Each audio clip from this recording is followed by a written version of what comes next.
All right, we're late. I'm sorry, but we're here. Late. I'm late for a very important date. No time to say hello, goodbye. I'm late. That's what happens when we take time off. It wasn't even a lot of time. No, it's Christmas. It's December. That's what it is. Yeah, I have a feeling we wouldn't have had as many people watching tonight anyway. Why? For the same reason, because it's holiday season. I didn't seem to get a lot of feedback. Didn't seem to get a lot of feedback in the Discord today. I usually get a lot of "I'll be there," and I didn't get much of that at all. So I was gearing up for our first recording session without somebody watching in a long time. That's always awkward. Look, KY's here. KY is here. I think Oriole might be the other viewer, or Oriole at least hinted that he'd be here. Anticipated. That's not the right word at all. That's not the right word. KY, how you doing tonight? How you doing? How you doing? How you doing? Do you even know that's a Friends reference? Yes. Okay. Just making... That's like the most famous Friends reference. Yes. Sheesh. Faking it till I make it. Yeah. Hey, Farm Blog's here. What's up, Farm Blog? So you're the other one. All right. What up? It's a new day. Yes, it is. Wakey, wakey. Time to get up. Good morning, citizens. Open and then rise and shine. This is your wake-up call, people. Come on, the coffee's on. So I've been making a lot of TikToks from some of our past shows this week. Lark, you're here for episode 420. I'm so proud of you. Hey, did she know? I think she knew. I think she knew. Yes, she knew. I mean, we're not really going to talk all that much about it because it's the main topic, and we don't do that on the show. Oh, that's right. But we'll talk about it a little, I guess.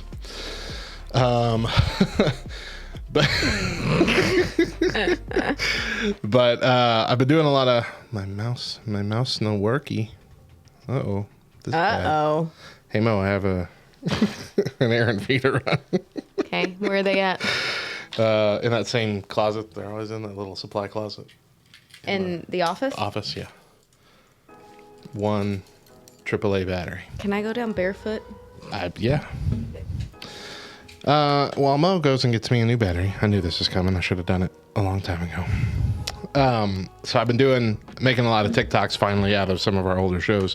I just caught up with our 400th episode where Topher and I did the one chip challenge, and Mo's story about how she's flipping the library all apart and how she should have played it off as she got robbed. And I have just been laughing hysterically all afternoon at some of our best bits.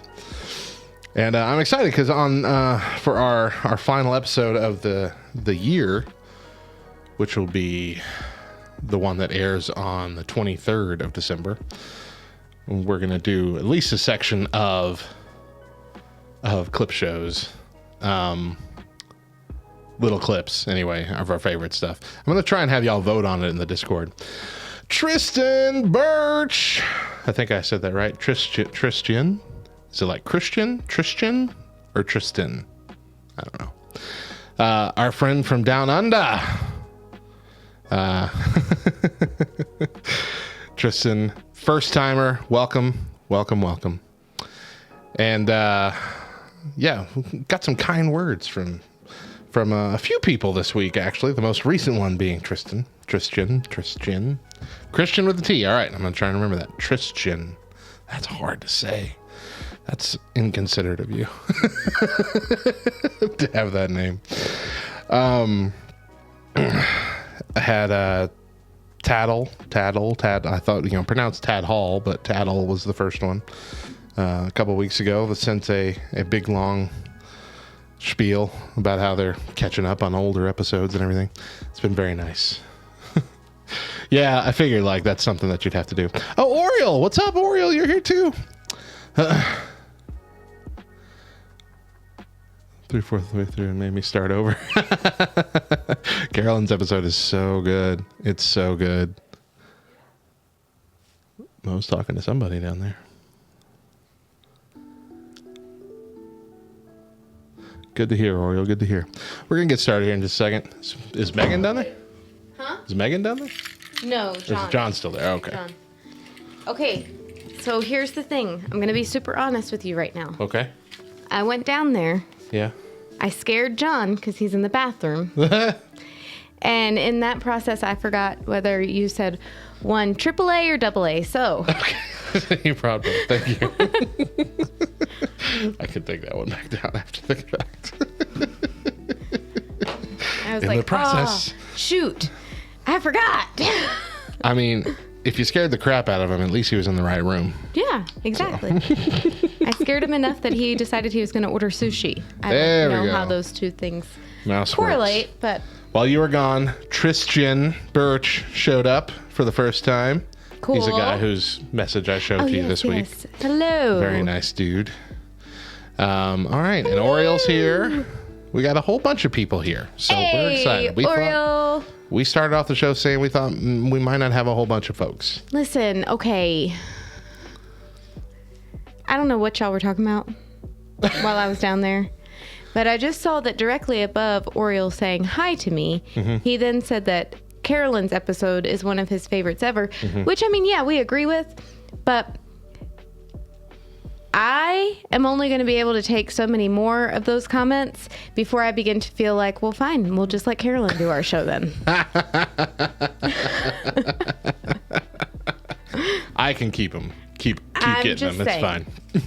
fine. He has thicker skin than I do. Tristan says hello to you. Oh, hello. And it's Tristan. That's one of the things we talked about. It's Christian with a T, which is very difficult for me to say. Tristan. You say it much better than me. Tristan. I lisp it. I lisp it a little bit. I bet that's Okay. pretty common. No, she can never replace you, Mo. Oh, No one can replace you. thanks, Oriole. I mean, I could replace her. If we're talking about logistically. You've tried. It's never worked. So, I've never tried replacing you. I just, sometimes when you couldn't do the show, I'd be like, all right, well, I'm going to do it with someone else for a week. yeah. And it'd been nice. How'd that go?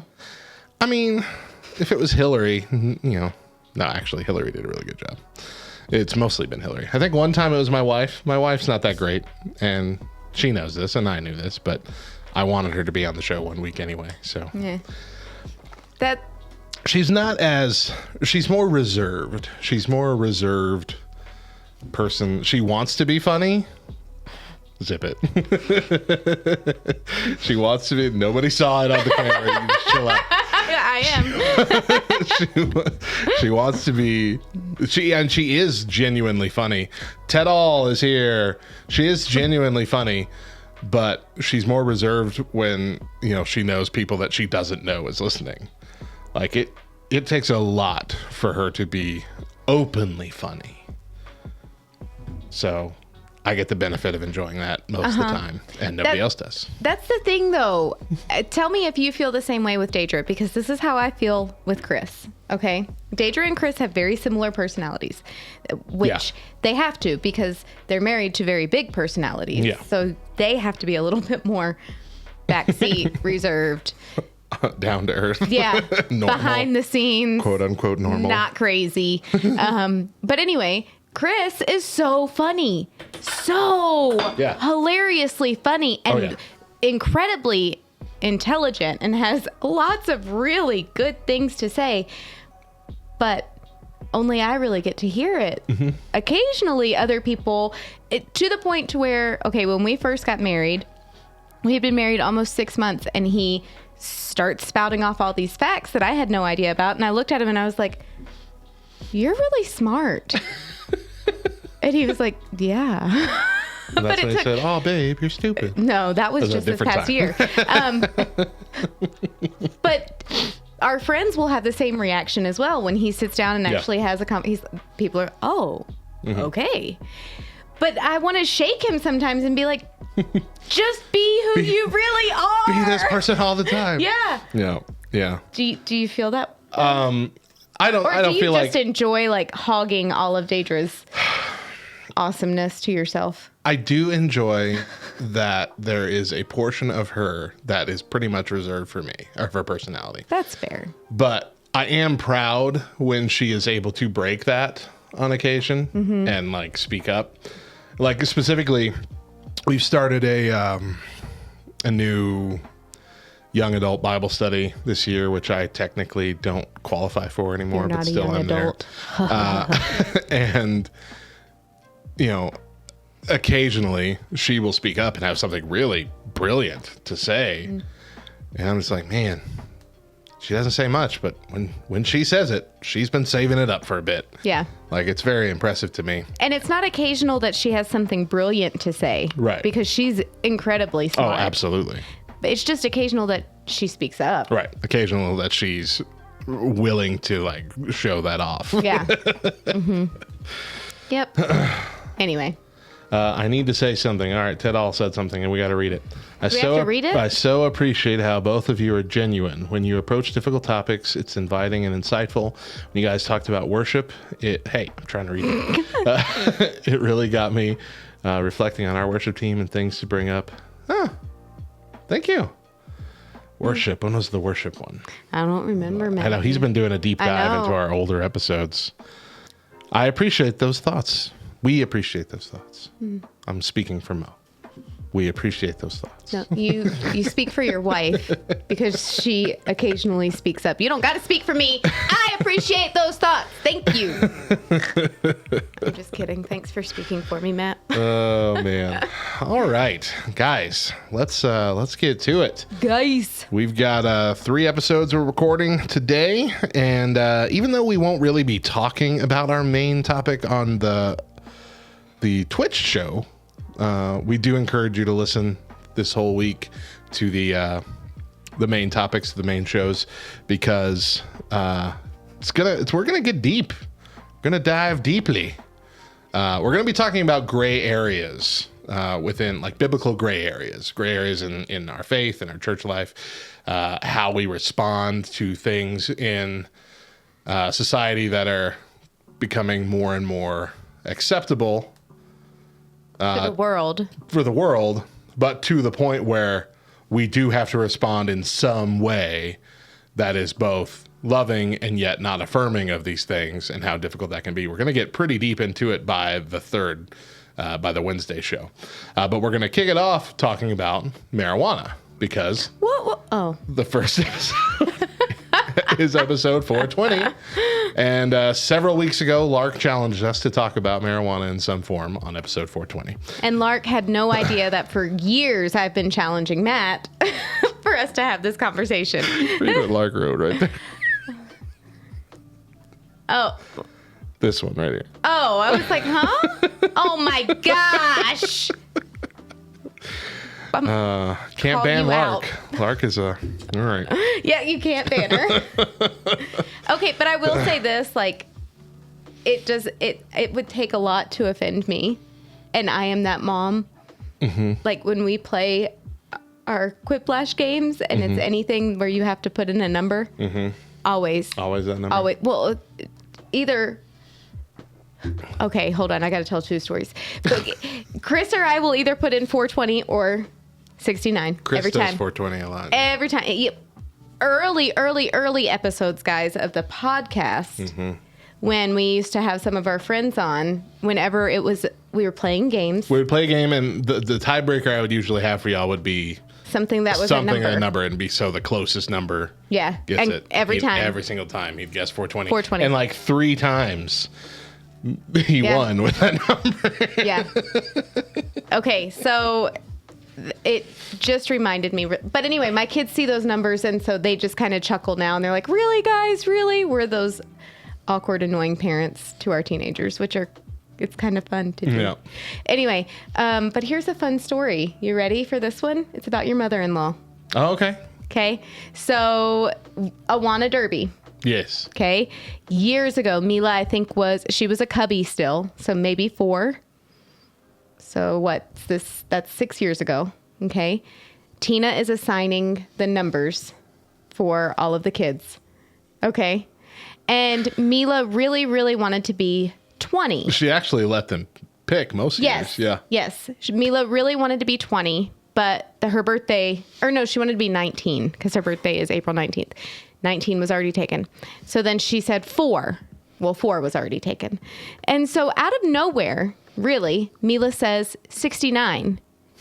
And Chris and I kind of look at each other. And Tina looks at her and goes, "That's my favorite number, Mila." And I was like...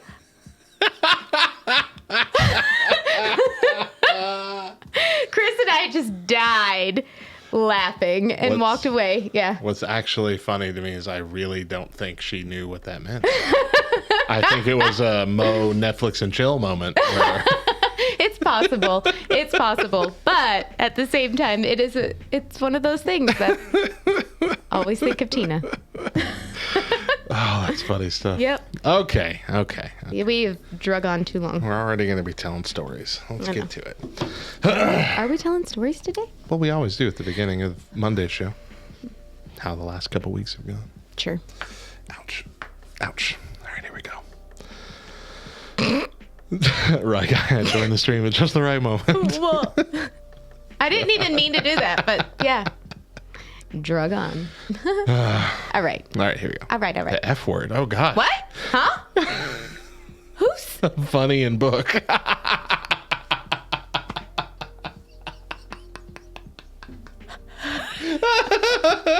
Mortifying. I really hope it wasn't in public when it happened. He's like, "Oh, we don't talk like this. Please don't judge my family." Wonder where he heard that word from. Okay, here we go. Monday, first segment. I didn't put the right date on here, but it'll be December 6th. Is that what Monday is? Yes, I did. I put it down there. Okay. Rise and shine, nerds. Welcome to episode 420 of the... I thought we were going to skip over that number. Of the Back Row Morning Show, a part of the Love Thy Nerd podcast network and the official exclusive morning show for LTN Radio. I'm Radio Matt, the station manager and chief radio nerd. I'm 18 years saved, 16 years married, 11 years recovered, 7 years a father, and 36 years a nerd. And I'm Mo, a lot of things wrapped up in one small but loud package. Your very own casserole of a co-host doing my best to bring the best. But one thing I'm not is good at math. Today on the show, Blaze It! How should we as believers react to the growing acceptance of marijuana, both medically and recreationally? Also on the show today, robots are reproducing now? But first, today is Monday, December 6th, 2021, and we got some holidays to celebrate. That's right. It's Walt Disney Day. It is. The good old Walt. It is indeed. Uh-huh. I got we didn't go to Disney. What's the one in California? Land. We didn't go to Disneyland.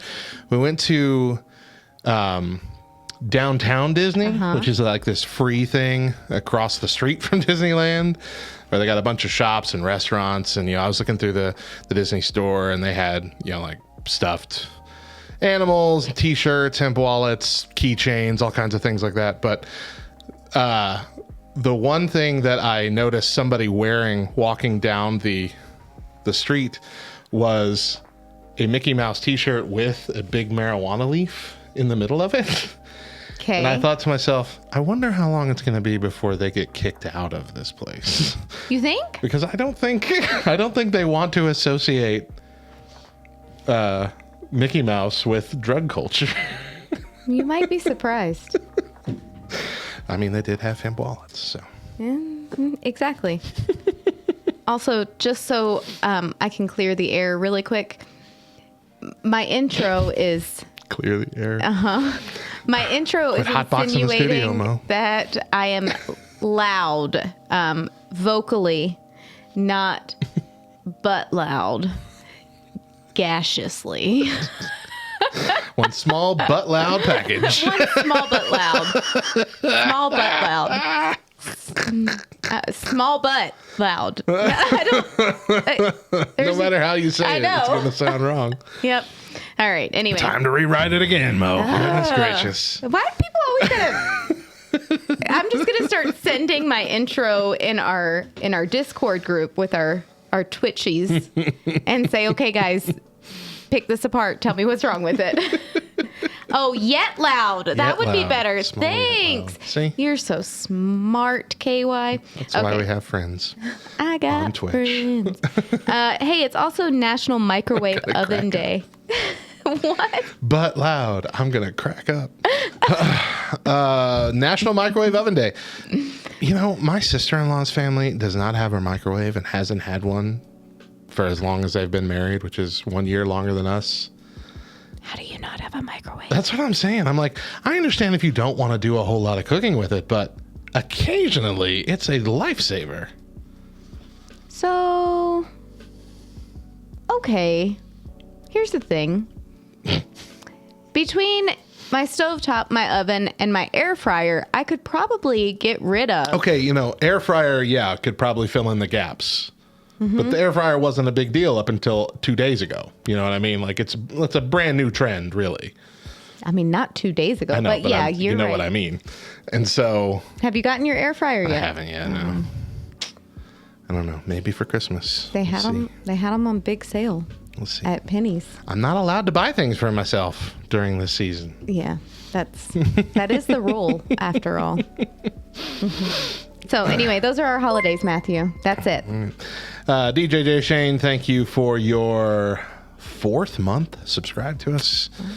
Keep enjoying those emotes and keep being awesome. Let's see here. How's it's been? I mean, when did we record Thanksgiving? We recorded a Thanksgiving episode on the 19th, right? Yeah. So it's been 2 solid weeks since we've been here. How things been going? So Thanksgiving was excellent. It was great. For us, it was good. It was good. I'm sure not as excellent for you all. But this is the first year in a long time that we didn't go to Texas for Thanksgiving. Oh, right. You've done that most years, haven't you? Yeah. We've always gone to go see Kevin and Kara for Thanksgiving. It was really weird and strange, and there were a lot of things that I woke up Thanksgiving morning and was like, oh, I'm not sitting in my friend's living room with her giant dog sitting next to me drinking coffee being lazy. I actually have to get up and cook. Yeah. This isn't all that great, but it honestly was a really good time. We played Ticket to Ride all day long, and so we just kind of cooked as we felt like it, and then ate about 4:00 in the afternoon, and then just had leftovers for like 5 days straight. Nice. Yeah. You know, the very first Thanksgiving lasted for 3 days. Were you aware of that? Nope. Yep. Very first Thanksgiving between the Pilgrims and the Indians lasted for 3 days. Okay. So my students and I were talking about this fact, and I told them, well, you know, to be fair, our Thanksgiving also lasts for at least 3 days. How many days after Thanksgiving are you continuing to eat turkey and mashed potatoes and leftover rolls? Oh, the rolls don't make it past that first day in our house. We get them Hawaiian rolls, and if there's any left over, I will be eating them in bed that night. I bought extra Hawaiian rolls specifically for Friday so that we could do the Thanksgiving sliders, which are so good. They were amazing. Amazing. Anyway. They actually make like Hawaiian loaf bread now, sliced bread. Yes, I know. For that reason, yeah. It's a good idea. But I don't think that the sliders... No, but I mean like for Thanksgiving sandwiches, like leftover sandwiches. That's what we usually do. Full-on sandwiches. Full-on sandwiches? Big old Dagwood sandwiches. Okay. I think it'd be good. Brown and serve used to be the way to go for me, man, until I discovered the Hawaiian rolls. Yeah. I think growing up, my mom always got the brown and serve. And so that's kind of like a nostalgic thing for me. Then when Chris and I were early married, we used to do Sister Schubert's. Have you had hers? Oh, they're amazing. Never even heard of her. They're in the frozen section. They're awesome. Awesome. But yeah, Hawaiian it's a staple. Oldie, trusty, goodie. Yeah, we had we weren't sure if we were doing Thanksgiving up until it was a little too late to buy a turkey in our town. So we had a prime rib Thanksgiving. Hey. Which was all right. It was all right. But it wasn't turkey. And so like it was a good meal, but like me and the other Matt, Your brother-in-law. my brother-in-law, my sister-in-law's husband, which is still my brother-in-law, but it doesn't quite convey the fact that it's not my wife's brother, but it's not a perfect term. You know what I'm saying? Anyway, him and I were both kind of slyly vocal about the fact that we were unhappy that there was no turkey. And everybody else, like all the official Vassars over there, were just like beaming like, this prime rib is great. We should do this every year. And Greg's like, yeah, it worked out really well. Like, I don't have to sit there and wait for that turkey to thaw or get up super early for it to cook. And they said, yeah, you don't got to get up like really early. This thing cooked in what, like 3 hours? And you barely had to do anything to it. I'm like, hey, if it's convenience we're looking for, let's just order pizza next year. I mean, why not? Why struggle at all with cooking? Why not? I'm like, look, this is the one day a year you're expected to have a hard time cooking the meal. All right? Yeah, I can agree. Get on. I can agree. I made a homemade apple pie from scratch. Mm-hmm. I made a homemade pumpkin cake from scratch. It was a pumpkin bunt. Yep, a pumpkin butt cake. Bunt cake that had homemade whipped icing on it. And I made homemade pecan pie bars. Thank you. 3 homemade from scratch desserts. Do you not hear what you're saying? Homemade. Homemade. What is wrong with what I'm saying? Homemade. You need 2 M's in there. You keep really emphasizing homemade. Well, I mean, I don't identify in that way anymore. Oh, but. my gracious. The first time you said it, I'm like, did she just say it too fast? And you just kept making it louder and louder. Homemade. Apple pie. Homemade. Oh, this is gonna, Oriole. Yeah, the second M is needed. It's all right. But that's great. Was it good? I think everybody love it? Yeah, it was delicious. That homemade stuff is much better. Except for and I'm probably wrong on this, but it continues to remain true every year that it gets tested. When it comes to the pecan pie, I just want the Walmart pecan pie. Really? Yeah, the one that they already make there in the bakery. It's not even hot. I want it cold out of the refrigerator. That's what I want. And every year for as long as I can remember, I've been told, no, you don't want that. You want me to make you one from scratch. You want this special one that this bakery made. I'm like, I really don't. I really don't. So I had pecan pie. I had a piece of pecan pie, and it was all right. But, wasn't the pecan pie I was wanting. But that's okay. So apple pie is my favorite, hands down. And so I knew that we had to do an apple pie because I was the one baking. So I'm going to bake my favorite. Mm-hmm. But I didn't want to have 3 pies. Oh, we always have 3 pies. I had to come up with, I did the pecan pie bars that were good, and the pumpkin cake. I like that idea. I think I like the idea of a pumpkin cake better than a pumpkin pie. Because we had a pumpkin roll. Oh. From my wife's work. They give those out. They give those and pecan pies out every year. Yeah. And see, they know nobody wants 2 pies. That pecan pie is all right, but that pumpkin roll is out of this world. Yeah. Out of this world. Mm-hmm. So needless to say, the keto thing was kind of out the window again for another week. But 18th time's the charm. You'll get there. What else was it? there's something else I want to tell you. Oh no. I don't know. About Thanksgiving. I don't know. My entire house is decorated for Dang Christmas, though. Yeah, I've seen how well you've done. It's been very hard. We have taken a different approach. Okay, that's and barely done anything. And That's this will fair. probably be as much as we do. Because this baby is driving me nuts. that's fair. Yeah. I'm having to wake up. I go to bed at like 11 o'clock, and I'm having to wake up now at 5 every morning. So I can get 2 hours of work in my home office before having to be in charge of the baby and my youngest all day because I can't get a single thing done.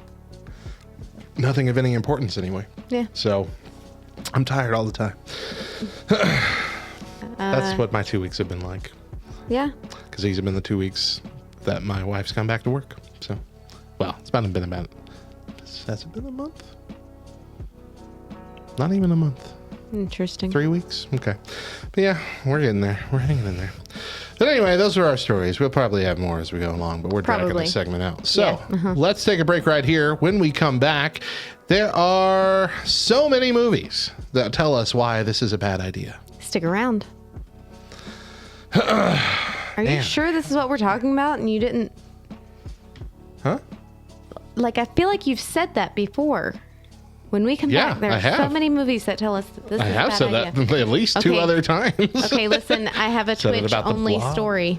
We've said it about the blob, and we've said it about the robots. I know. I know. This is a whole new thing. Oh, okay. Listen, I have a Twitch-only story that goes back to the homemade comment. Okay? You've played Quiplash, right? Dang it, that's what I was going to talk about. Ah, fart. Okay, sorry. Go ahead. It was about games. Okay, go ahead. Okay, you've played Quiplash. I played Quiplash, yes. Okay, so you know how at the end you have to do that 3-part question? Mm-hmm. Okay, so I am playing with our friends one night, and it was, if somebody were to label your life in 3 parts, what would they be? Pre-ho, ho, post-ho. That's what I did. Hey, anyone who knows my testimony knows. Very disappointed. Why? I won. I'm sure you did, yeah. Everybody thought it was hilarious, and it's true. So I mean, the story I was going to tell is that our Bible study, our young adult Bible study, did a kind of Friendsgiving type thing 2 Saturdays ago. Or I think it was Saturdays. Anyway, we got together here at the church. We ate a meal and we played some games. And I brought all of the Sunday School Answers stuff that we have made up to this point. You might not realize, I have yet to play our version of this game. I've played Michael Mordanga's version of the game many, many times, but I have not actually had the opportunity to get together with a group of people and play our version of the game. So I brought them and we played, and it was so much fun. And I played with a bunch of people who don't normally play these kind of games, who are not very outgoing and like trying to be funny. They're not class clowns. I played with a lot of the more reserved people because everybody else had started playing the other game. Everybody started getting into it, having a big old blast, laughing their heads off at some of the hilarious and slightly inappropriate things that were made. I mean, it was such a time waste affirming moment. It was like, thank goodness this has not all been for naught. This is a good game. Yeah. Like, we've had people tell us since they've bought it, like, yeah, we played it. It was a blast. But, the fact I have this just like dagger hanging over my head, just like, you haven't even played the game. How do you know if it's fun? I didn't know that was the dagger you were talking about. I thought it was going to be, CCL dagger hanging over your head. Oh, no. We don't talk about them anymore. That's why I said CCL. Thank you. And we easily have twice as many cards as they have at this point. So they're not posting on their Facebook anymore. They're not really. Interesting. I know. I have not checked in on them since our last Well, encounter. I had like all of a sudden was like, oh, wait, what about those people? And so I went and looked and I was like, wonder what happened. I don't know It's been like August since I don't know anything. I don't know what Quelf is. Okay, so no, it is nothing at all like Quelf. What is Quelf? I have played Quelf one time and hated it immensely. Hated it. But yeah, no, it's more like Cards Against Humanity. It's actually the first Christian version of Cards Against Humanity that came out. It was created by our friend Michael Mordenga in 2017. He passed it off to us in February of this year, saying, I don't have the time to give it the attention it needs. I know that you guys love the game, and we've already been making games prior to this. After we met him, essentially, we started getting into the gaming business as well. And so we took it and ran. And so we have released a brand new core game version of it back in February. And since then, every month we've released booster decks, booster packs, and then a Christmas edition that Mo and Chris put together a couple months ago. Our children help too, actually. Yeah. So Sunday School Answers. Yeah, you can go to backrowgames.com. I think that'll come up if I type this in. backrowgames.com. Yeah, and you can find it there, as well as all of our other stuff. But yeah, I'm very happy to report it's still a hilarious blast, as it ever was, if not more so. I could have told you that, but you don't listen to me anyway, so That's true. it wouldn't have helped. Were you just talking? roll your eyes and shake your head at my inappropriateness. You don't know anything. You know nothing. No anything. Whatever. Mind your business. I got links to open up. Hold on. Move it along. Move it along. Come on, come on, come on.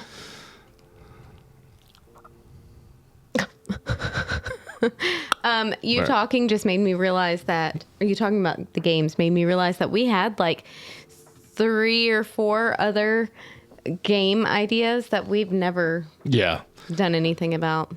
Yeah. I mean, we've had a couple that we put out there, but we never really went beyond them. Like we had one called Church Flicks, which I thought was going to be very promising.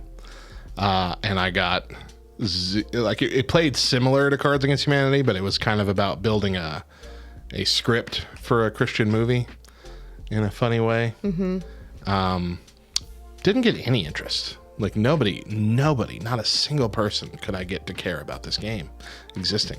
And I put so much time into like designing the graphics for it and all this kind of stuff. I'm like, all right, well, if nobody cares, I'm not going to put any stock in it. So I took it off the website, took it down, because if I left it on, I'd have to make booster packs and stuff for it for a game nobody wanted. Yeah. And then I put, what else do we have? We had Back Row Baptist, which initially was a really big board game. And it's now condensed to a very small board game, but it's like a trivia Like Trivial Pursuit, kind of. But, well, not even like that. It's more like just a straight up Bible trivia game. But we added some fun ones like Joel Osteen, their fortune cookie, and Who Said It, all these other kind of things were really fun. And then we had like this deacon element. You have to roll a die for deacons to see if you have to draw a deacon card and do what it says. Like we added a lot of fun stuff to it. And that's still available. And we did Church Kerfuffle, and that was always going to be a one-off. It's essentially just a Christian version of Super Fight, which will work with the normal version of Super Fight. So you can use normal Super Fight for expansions for that game, or rather use our game for an expansion for Super Fight. But either way, the main ones that ever really got any traction were Judge Not, which is our version of the voting game, Christian version of the voting game. Really fun. We've played that many, many times, and every single time it's a blast. And the Punishment deck, which isn't really a game. It's more like a game. It's more like a thing you add on to the end of games. To any game. Yeah, or use it as a truth or dare. Use it as the dares. Like it's basically punishments. It's exactly that. If you lose, you have to draw a punishment card and do whatever it says on the card. Some of my favorites are Mystery Squirt. where you're blindfolded, and the winner of the game gets to choose whatever random condiment from the fridge and squirt it into your mouth. That's really fun and frightening. One is eat a single sheet of toilet paper. Mystery sandwich is another one in the vein of mystery squirt. Everybody at the table gets to add one food ingredient to a sandwich that you have to take a bite of and swallow. Yeah, all kinds of things like that. Yeah.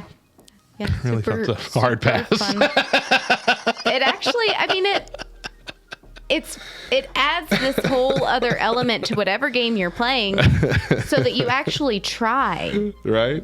You know what? Because you don't want to lose. Well, it's really put primed forth effort. Yeah, it's really primed for like recording for social media. You know, it's primed for that kind of stuff. Yeah, true. It was born out of the fact that for the longest time when we were doing our short-lived YouTube show, one of us. We would do it. Yeah, we started doing punishments. Yeah. We're like, this should be a thing. Even when I won, I got the punishment every single time. Every time. Mm-hmm. All right, back to the show. This is still going to drag out really long. We already started late. We can't be here all night. Monday, part 2. Welcome back to the Back Row Morning Show. I'm Radio Matt. And I'm Mo. And we changed some things up for this new season, including what we record live on Twitch. Each week, we record our shows the Friday or Saturday before with our friends on Twitch.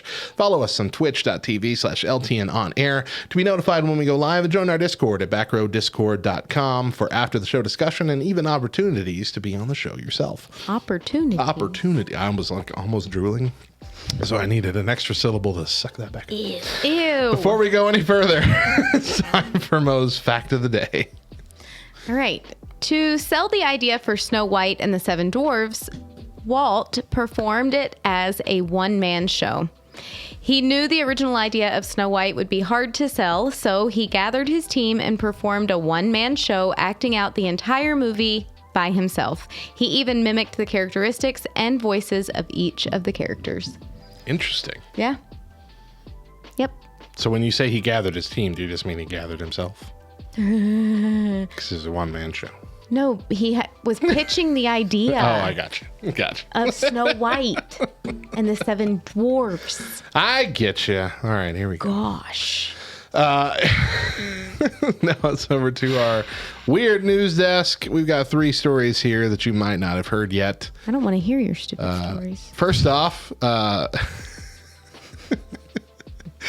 semi-news-ish website Vox is suggesting that we stop calling bugs and plants invasive species because it's offensive to bugs and plants.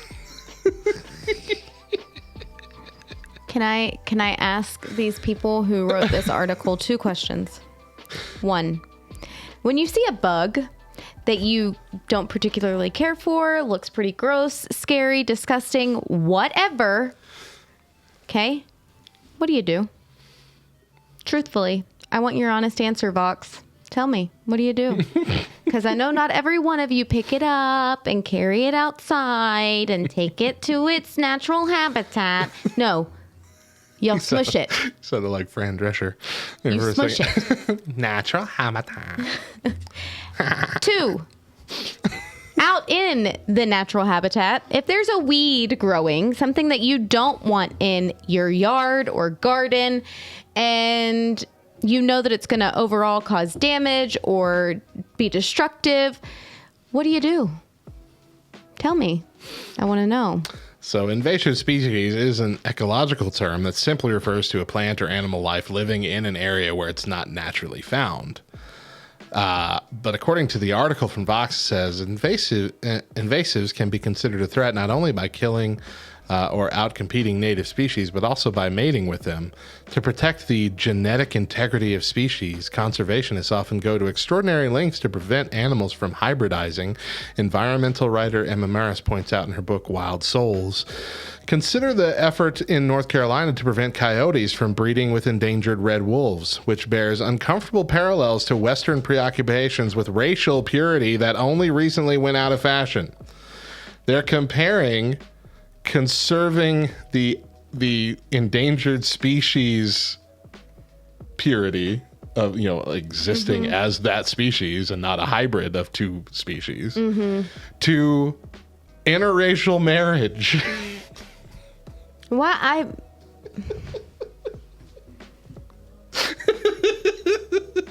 it's not. It's funny because it's stupid. It's not the context in their argument that blows my mind. It's really not. It's just the fact that they have an argument to begin with. That's the fact that we're talking about it at all. Yes. Once the argument is out there, I kind of feel like, all right, fine, here we go. Say whatever you're going to say, because I know it's going to be crazy. All right, on to kind of an interesting one. Canada has released 4.5 million gallons from their strategic reserves.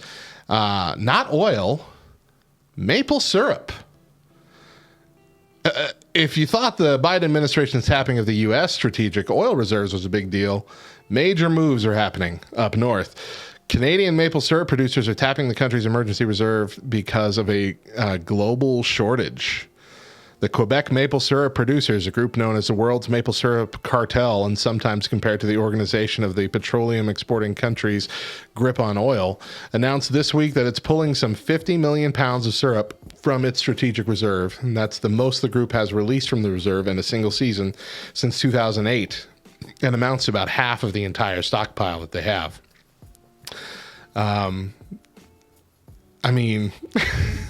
People needs their maple syrup. And if you ain't going to be able to pull it off this year, and you're Canada, like you've got a reputation to uphold. Yeah. Right? Mm-hmm. But half the reserves, what if next year's bad too? Then you're gone. You're gone. All your maple's gone. Better save some for yourselves. Lastly, and this is the scary one. Scientists have used AI to build the first ever living robots that can reproduce via an entirely new form of biological reproduction. Let me read the story. Can they call it biological reproduction? Oh, it is here.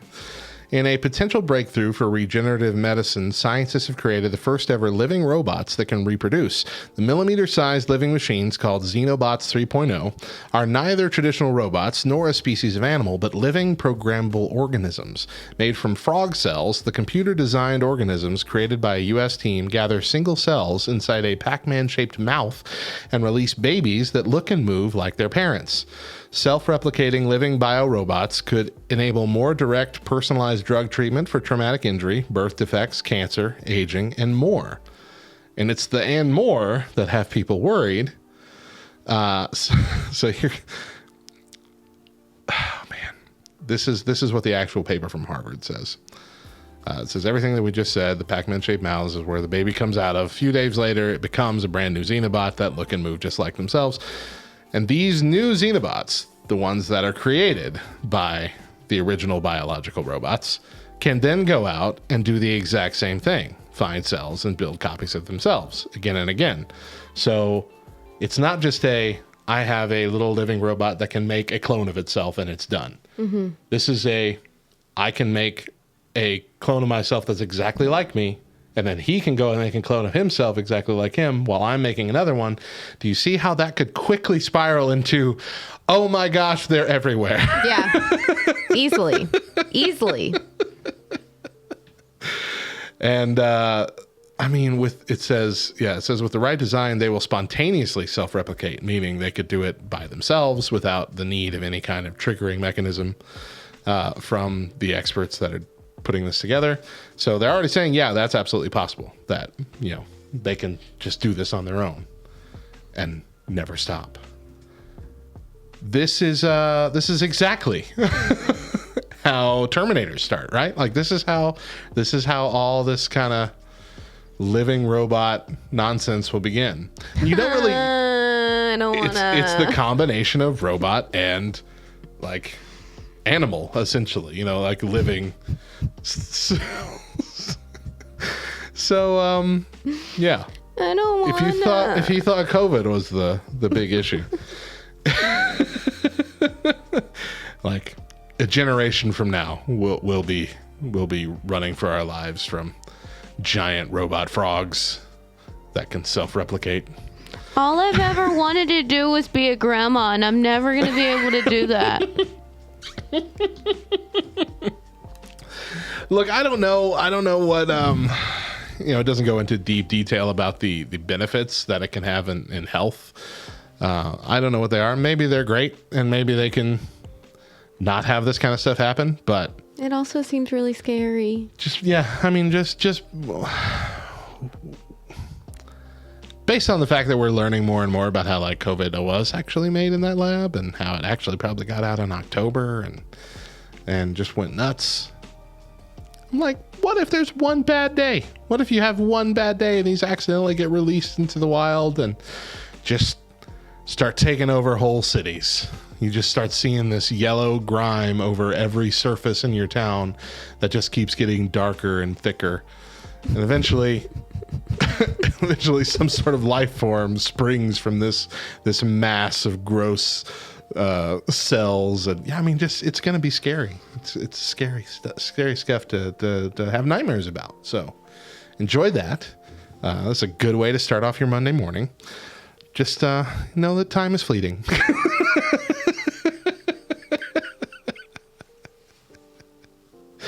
Are you going to be okay? It's the end of the world as we know it. I don't feel fine. I'm not okay right now. All right, let's take another quick break. When we come back, marijuana is here to stay. How do we react? Stick around. I don't like saying marijuana. Marijuana! Weed. Reefer.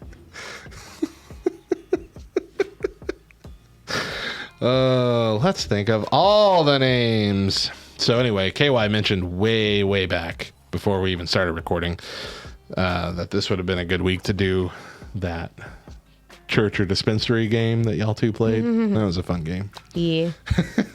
She's right. What y'all are missing, the LTN Discord just went off on a party of trying to find each other on LinkedIn. Who uses LinkedIn anymore? I think I might be on there. I don't remember. Am I on LinkedIn? So there's another game. Shoot. Wheel of Enormous Proportions. Y'all played that one, right? Yeah, that's one of the Jackbox games. Yeah. Yeah, we played that. I won one round. Topher introduced us to that this past week, and I don't think I'm on LinkedIn. You know how there's that whole like what am I thinking round where he gives kind of clues or whatever. He's talking about his favorite social media platform and blah blah blah and giving all these clues. And it took all the way up into the last clue where he's like, you would use this to link up with other people. And I was like, oh, ugh. Gross. Seriously? That's your favorite? Who uses LinkedIn? Nasty. Ugh. Make me want to hurl. Okay. Okay. Tuesday, part 1. Let's go. Rise and shine, nerds. Welcome to episode 421 of the Back Row Morning Show, part of the Love Thy Nerd podcast network and the official exclusive morning show for LTN Radio. I'm Radio Matt, the station manager and chief radio nerd. I'm 18 years saved, 16 years married, 11 years recovered, and 7 years a father, and 36 years a nerd. I put the and in too soon. And I'm Mo, a lot of things wrapped up in one small yet loud package. Your very own casserole of a co-host doing my best to bring the best. But one thing I'm not is good at math. Today on the show, how do we handle biblical gray areas? Also on the show today, our Discord will debate a topic about Nintendo. Boop, boop, boop, boop, boop, boop, boop. You didn't do that right. What did I do? Whoop, whoop, whoop, whoop, whoop. Womp, womp, womp, womp, womp, womp, womp, womp, womp, womp, womp, womp, womp, womp.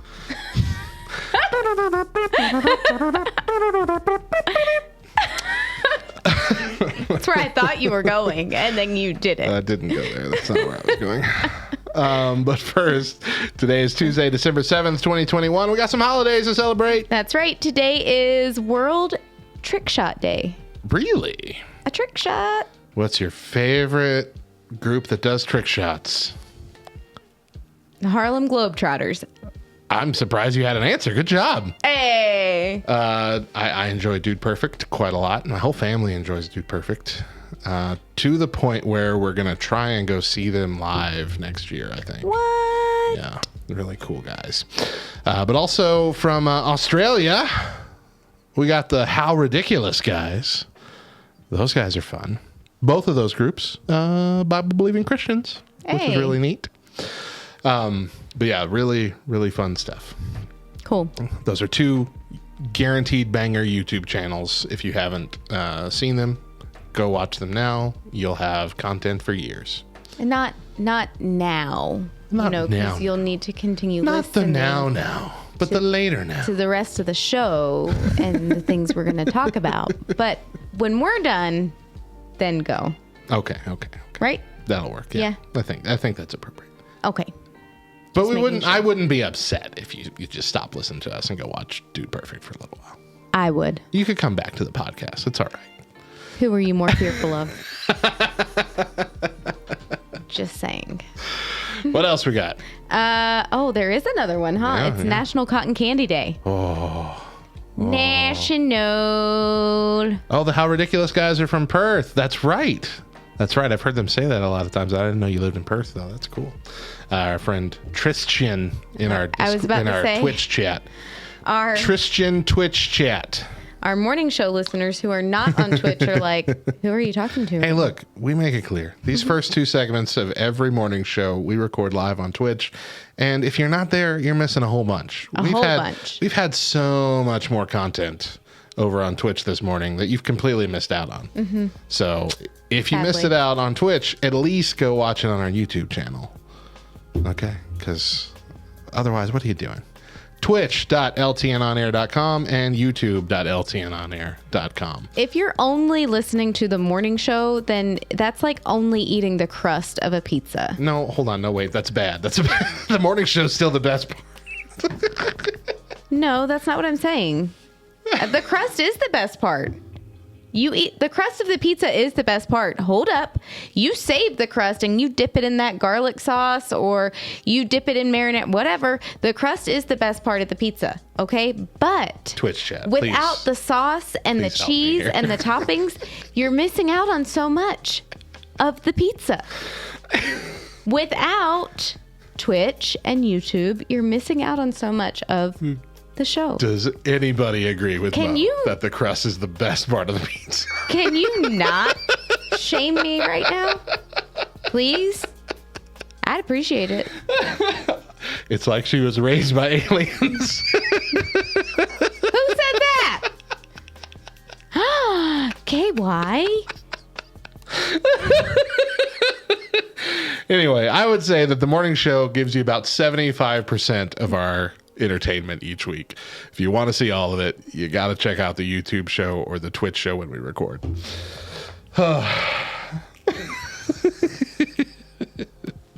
For those not watching, Mo's giving me quite the look, quite the dirty look. Once a week, we like to open up our Discord over at backrowdiscord.com. I'm not going to look at you. For some of our back row buds to argue some of the internet's favorite arguments.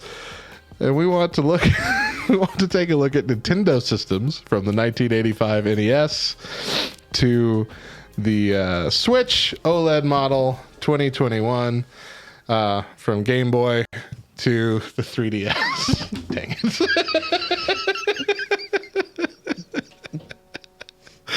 What, Mo? What? You're rude. I'm sorry. We got to get over to our Discord. This has been a mess. I'm sorry. Anyone in our Twitch chat right now who wants to join in on the Discord, we're going to be talking about Nintendo. It's going to be fun. Listen, but y'all better not be coming up in this this Discord chat. I don't want to hear a single thing about pizza. Don't even. If you got something to say, save it. Hey, look, Tristan is he's not really on my side. The crust is the backbone of the pizza. Without it, your pizza would have no structure. He's exactly right. I mean, I'll give you that. Where's the lie? And some might say that the structure of all things is the best part. Yeah, okay. I'll give you that. Sure. I'm going to put that up. Oh, I did. Hey, what do you know? Lark was talking, like always. Hey, Matt. Hey. Hey, Matt, guess what I had for lunch today? Pizza. Yes, I had a pizza party. Really? Did you eat the crust first? What was the best part, Lark? No, you don't eat the crust first. You save the best part for last, and you always eat the crust last. Except with the stuffed crust. No, the best part of that pizza was the cheesecake that I got after I finished it. Like, see, if you'd have done stuffed crust pizza, I would have been on board with you. I did have a long conversation with my coworkers explaining the concept of cheese stuffed breadsticks, though. Cheese stuffed breadsticks. Have you never had a Bosco stick, Matt? I mean, I've had them. I mean, isn't that just a mozzarella stick? No. No. It's like the crust of a stuffed crust pizza, essentially. It's a breadstick with cheese in it. Breadstick. So it's a mozzarella stick is a stick of mozzarella covered breading. A Bosco stick is just a breadstick with cheese in it. It's like the stuffed crust of the stuffed crust pizza. Yeah. How are you so confused? I'm not confused. I hear you. I understand exactly what you're saying. I just really want for everybody to take a minute to really, truly rationalize how similar mozzarella sticks and stuffed crust pizza, which you all are comparing these cheese stuffed breadsticks to. Not similar, though. A mozzarella stick is just a stick of mozzarella that was rolled in breading. It's not bread that has cheese stuffed in it. It's cheese that has bread put on it. There's a significant difference here. And I guess this is our debate topic now. I mean, I kind of see Mo's point. Yeah. I don't see Mo's point, and I don't like it. Because essentially the main portion of it is exactly the same. However, a true cheese-filled breadstick is going to be more bread. Is like going to be at least 50-50, if not more bread than cheese. A mozzarella stick had better have significantly more cheese than bread. Otherwise, I feel cheated. Okay, yeah, I agree with that. And it has to do with the proportion of cheese to bread, and I am gesturing with my hands now. You got Lark hand gesturing. I am talking with my hands, even though you can't see my hands because I don't have a camera on. We don't need those hand gestures. We don't need those hand gestures. Keep your hand gestures to yourself. Too bad. Okay. Well, it looks like y'all are the only two. Anybody who saw the time I showed up on the LTN stream for donor stuff knows I talk with my hands. We KY, if you're able to jump in, even if you don't want to be a part of that topic, I'd love to hear why you don't even bring up Nintendo at your home at this point. But until then, Lark and Oriole. That's not what she's saying.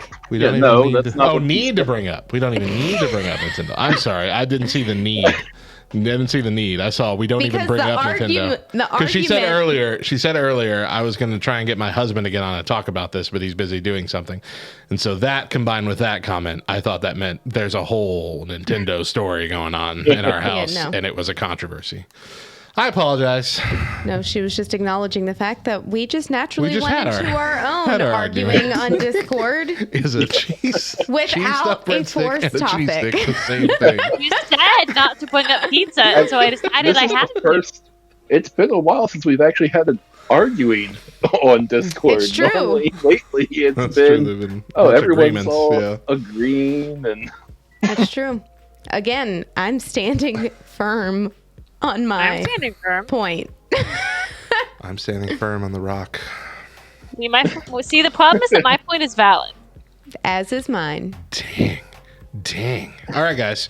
We're talking about Nintendo this morning. So Are we? I want to know your favorite Nintendo system and your favorite Nintendo handheld and why. And Lark, we'll start with you. So, mine for both is the Switch. Except I am wait, no. The system is going to be the Wii because honestly I do like the Wii better. But the handheld will be the Switch. Because the Wii is my entire childhood console. And I love that thing. And dang it, we still use them in college. Fun fact, all of us inherited, I did, but a lot of my friends inherited their Wiis from their parents when we went into college. And so we still use them for playing like Just Dance and Mario Kart, and it's a fun bonding experience. And just there's nothing quite like the Wii remote in gaming, and I love it. Okay. That does mean that I'm a lot worse at a lot of gaming than I would be otherwise because I learned on a Wii remote, which is nothing like most gaming controllers. But hey. And then handheld is the Switch because that's what I've played. Okay, because I never had a DS as a kid. Did you never have any other kind of handheld? Because in the lead up to this, which you might not have heard, I said the handheld qualifies Game Boy through 3DS, so we're not counting the Switch as a handheld. I did not have the Game Boy. I did not have the 3DS. I didn't have any of those. My friends did. The Switch is the only handheld one I've had. Jeez. Unless you count my phone, which is not made by Nintendo. Such a sad childhood. Okay. All right, I'll take it. And I don't disagree with your Wii assessment because really the Wii was a game changer. Like it's where Nintendo decided to go in a completely different direction than the console wars. Like they made the decision like, okay, we're not going to try and be better than the other two consoles. Instead, we're going to try to be different enough that most people will want us in addition to either a PlayStation or an Xbox. And so they did it very smartly. And the Wii genuinely was a fun experience, though completely different from traditional gaming up to that point.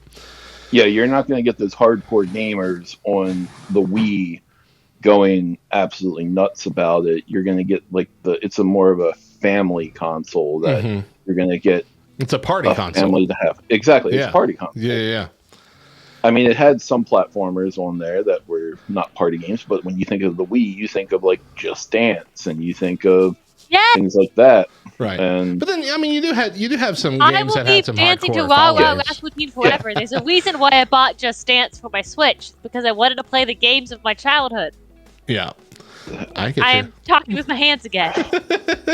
But like I'm thinking like Smash Brothers, Mario Kart, those are still Nintendo and family focused, but they've also, there's gaming esports based around those two games still now going all around.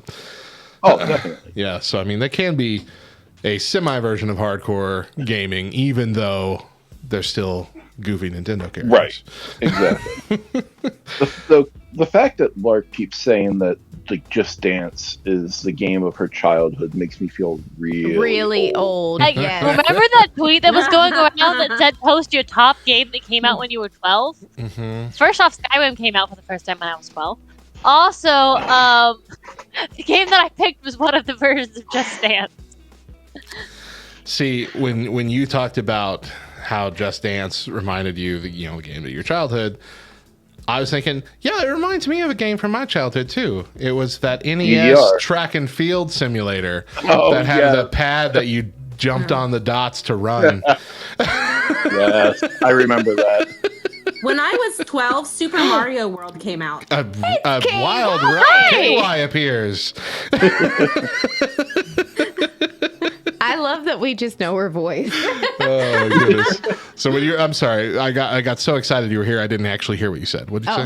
I said when I was 12, Super Mario World came out. Super Mario World, yeah. The best 2D platformer. Yes. Yeah, that was about the age I think that it came out for me. No, I was a little younger than that actually. When I was 12 is when Super Mario 64 came out. No, older, whatever it was. No, well. How old was I when... I had the 64 before I left Hobbs, and I left Hobbs after 6th grade. How about Final Fantasy 3, Dr. Mario? Those came out when I was 12. Dr. Mario. How do you all remember these things? Well, there's this thing, it's Bing.com, and then you type in game that came out in 1990, and then a whole list comes up. It's awesome. 1990, okay, yeah. So that came out... You were born in 1990?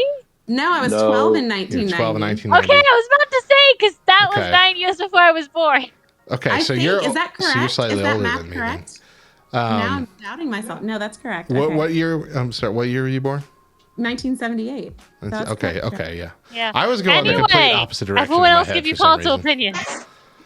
Okay, so I only got on to share my husband's console opinion because we are a strict Nintendo only house. Right, we have all Nintendo, everything from the original on up. And I'm here in proxy for my husband, and he says GameCube is his -- favorite. Oh.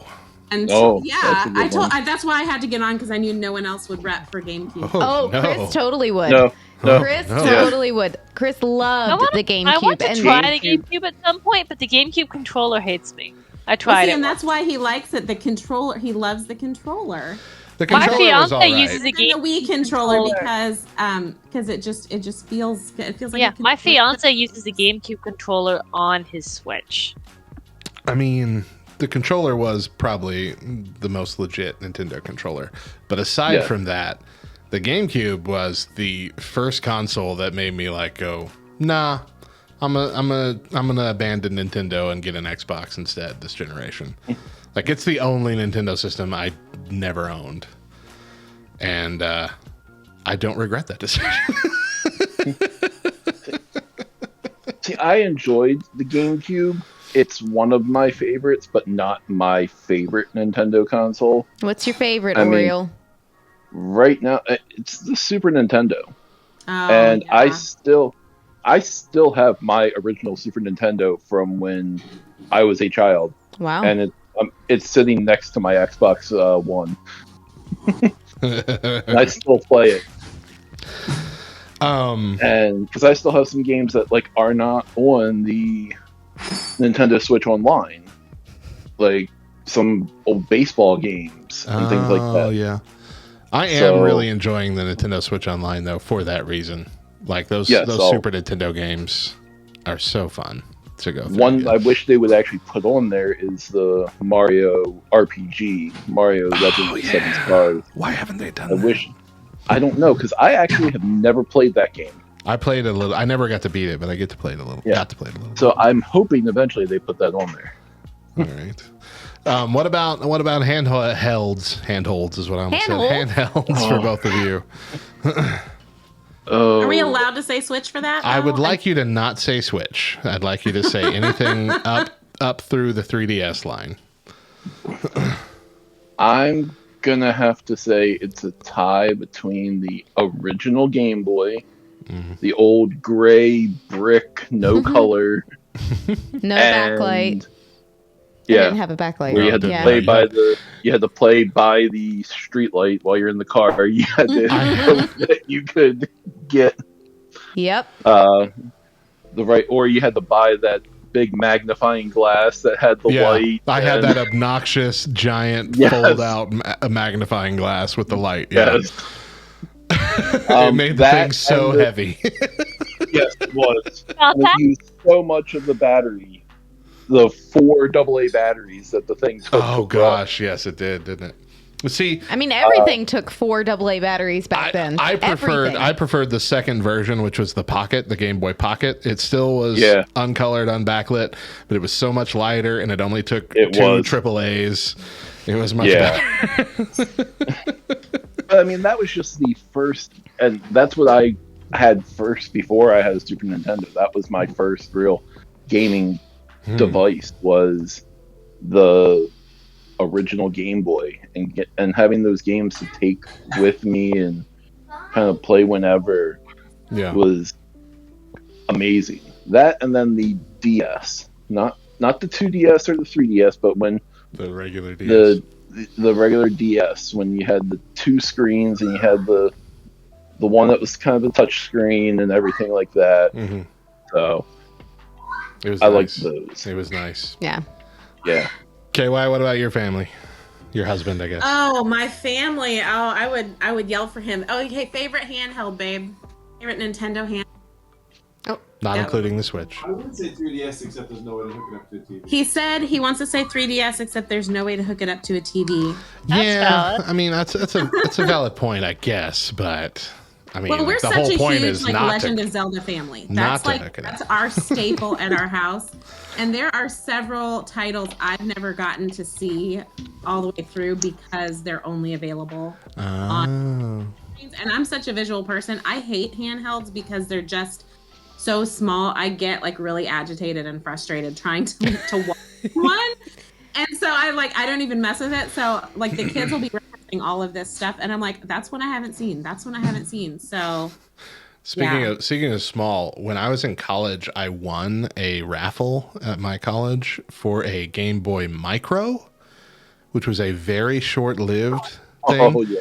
It was the size of like a pack of Fruit Stripe gum. Like it was very small. The big pack, you know what I mean? It was like super teeny. The screen itself was like an inch tall. Like it was nuts. I'm convinced this is why our generation all needs glasses. Right? Hey, I have glasses. We're all blind. Every single last one of us. That SNL sketch of Jeffries where like Will Ferrell has this teeny tiny cell phone he flips open. Oh, yeah. There's your prize, Matt. Enjoy your little Game Boy. All right, Mo. Come on. I mean, none of this is going to be a surprise. I am 100% in agreement with KY here that I do not like handhelds at all. At all. But thinking back to when the boys were little, I mean, I think I played with friends' Game Boys and whatnot. I never had a handheld growing up. But when my boys were little, they had the DS, the 2DS, and then Topher got the 3DS. And out of those three, the original DS is my favorite, hands down. But the N64 is my favorite console. What's happening? I don't know. Somebody's talking. Gonna have to mute KY here. KY. The N64 is my favorite console. Okay. Original DS is my favorite handheld. Original DS, okay. That's it. So for me, I am in 100% agreement. Nintendo 64 and original DS. Yeah? Nintendo 64 just because that was happened? that was my childhood. That's where I really got into video games. But the Nintendo DS I specifically like because it was the only DS version that allowed you to both play the new DS games and Game Boy Advance games. It had that slot at the top for Game Boy Advance games too. Yep. So it was like two handhelds in one. Two for the price of one. It was a good transition, and that's why I was very glad I got it. When I was able to put down that Game Boy Micro, I think I sold it to somebody for $20. But you can see it. Oriole put the picture in our Back Row Buds Discord. I kind of want to try playing a game on that. I mean, it was neat, and I did get to like carry it with me everywhere. So like this was before smartphones, really. So that was my smartphone. Anywhere I was, I would just be playing Game Boy games. But your hand got fatigued so fast. It's so teeny tiny. And that's where I also like the Game Boy Advance SP when they made that clamshell one for the Game Boy Advance. I missed the Advance. I missed the Advance series. I guess the Micro technically is an Advance, but I didn't get the original Advance or the clamshell. But I had friends that had those. That was in that transitional period where I was old enough to have a job, but didn't make enough money to justify buying one of those. Oh, yes. So I missed that generation of Game Boy. So are we done talking Nintendo? Are we done? Yes. Listen, I got to get something out before Oriole gets off. Okay, so listen. I need you to turn your listening ears on, Matt. Okay. Oriole, I need you to pronounce the word F-O-O-D. Food. Yeah. Food? Does he do it? No, he does it right. He does it right. Food. Food. It's food. I said Oriole. I think she's hoping that because Oriole is from the same area of the country as she. Here's the thing. That he would mispronounce it the same way she does. There are certain words that I can pick up a Maryland accent really quick. Yeah. And specifically, Oriole, say O-N. On. Oh, Oriole. You have to say it in a sentence for it to work. Say it in a sentence. I turned on the light switch. You're doing it wrong. On. I heard it on. One. So with Marylanders, they say more of an OI. One. I did hear it when he said it in the sentence. Yeah. Whereas. Oh, we love you. Yeah. But. I mean, it's just like I turned the water on. Water. Yeah. Water? What is a water? Yep. So, anyway. As soon as I heard the. What's a water? On. I was like, oh, maybe he says food the same way that I say food. But no, apparently you don't. Somebody answer my question. What's a water? It's water. Oh, water. He needs to say the word food in the You put sentence. water in the sink. Water. Yeah. We love you. Water in the sink. No, so here's the thing, Oriole. I can remember being in 4th grade, okay? Remember, my dad and all of his family lived in Maryland, but I was actually, I grew up in North Carolina, right, with my mom. And so I'm in 4th grade, and we are on a field trip, and I asked if the water worked so I could wash my hands, and like... Oh, that was the first time that I experienced bullying because those girls were so ugly. Water? What's water? Water? She's gonna go wash her hands in the water. I you felt go like wash dying. your hands. Wash your hands in the water. Yeah, wash your hands. I felt like In the dying. sink. My mom. That's how my grandma talks. My mom says "wash," and I said that all growing up, and then I made a distinctive effort to stop saying it. And I got it on every word except for wash rag. When I put the rag at the end, I never say it correctly, even to this day. I still say wash rag instead of wash rag. Wash rag.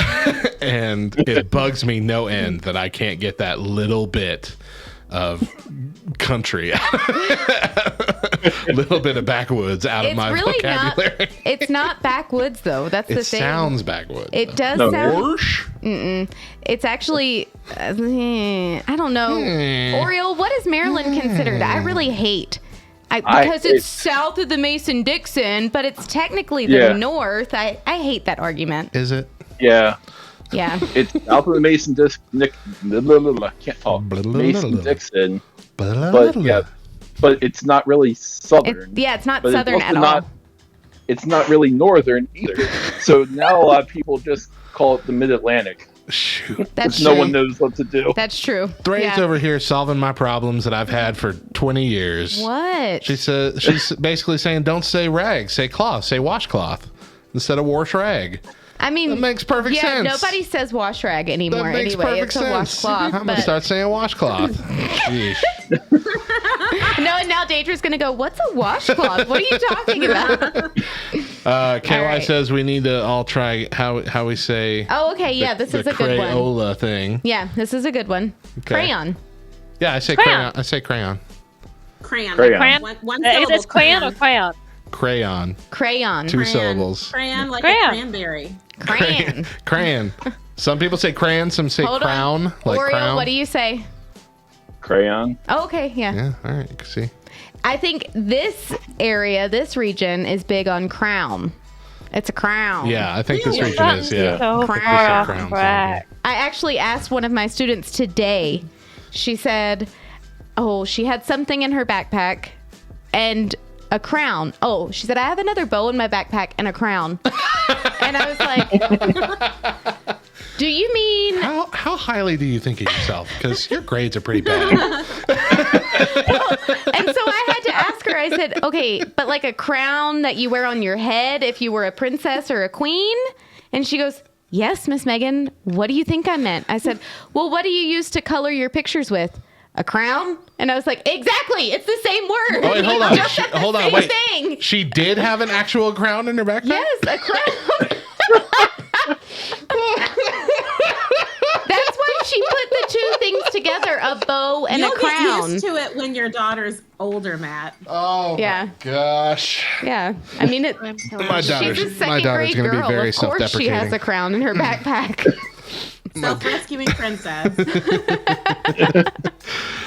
Thank you guys for jumping into the chat. I know this went every which way but where we meant it to go, but it was fun. We got the Nintendo and we snuck it in there. You're right. We got really it quickly. I'm still standing by mozzarella sticks and. Oh gosh, I'm going to turn off the call before we get into this again. Love y'all. Thank you. Bye, Matt. Bye, Mo. Bye. Love y'all. Oh my goodness, that's funny. Okay, where were we? I have no idea. Let's take a break right here. When we come back, party-sized Twinkies. Stick around. I'm hungry. It's always fun. You're going to be real hungry after this section. Then. Great. Tuesday, part 2. We're running late, so we're just going to jump right in it. No middle talk. Here we go.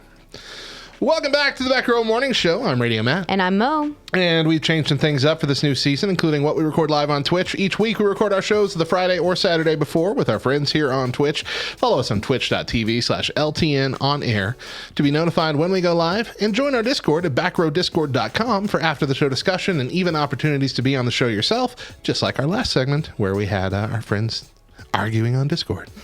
Plus, our normal Tuesday taste test will now only be available on our video platforms, so catch it live on Twitch or later in the week on YouTube at youtube.ltnonair.com or on our TikTok at the Back Row LTN. All right. Now, before we go any further, it's time for Mo's Fact of the Day. You ready for this? Yeah.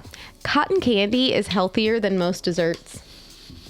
I believe that. Cotton candy is only made from 2 ingredients. Air. Can we really consider air an ingredient?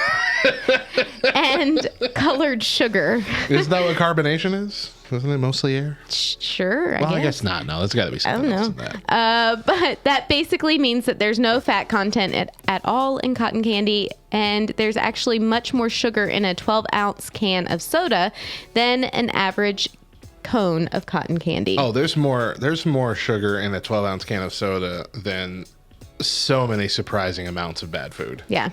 I think it's like 4 donuts, maybe 5 donuts. We've talked about this before, and you're like... and it just made me want, I can have more donuts exactly. than I thought. That's exactly where totally my mind goes. Donuts. I won't drink a Sprite for a day if that means I can have 5 donuts. Heck yeah.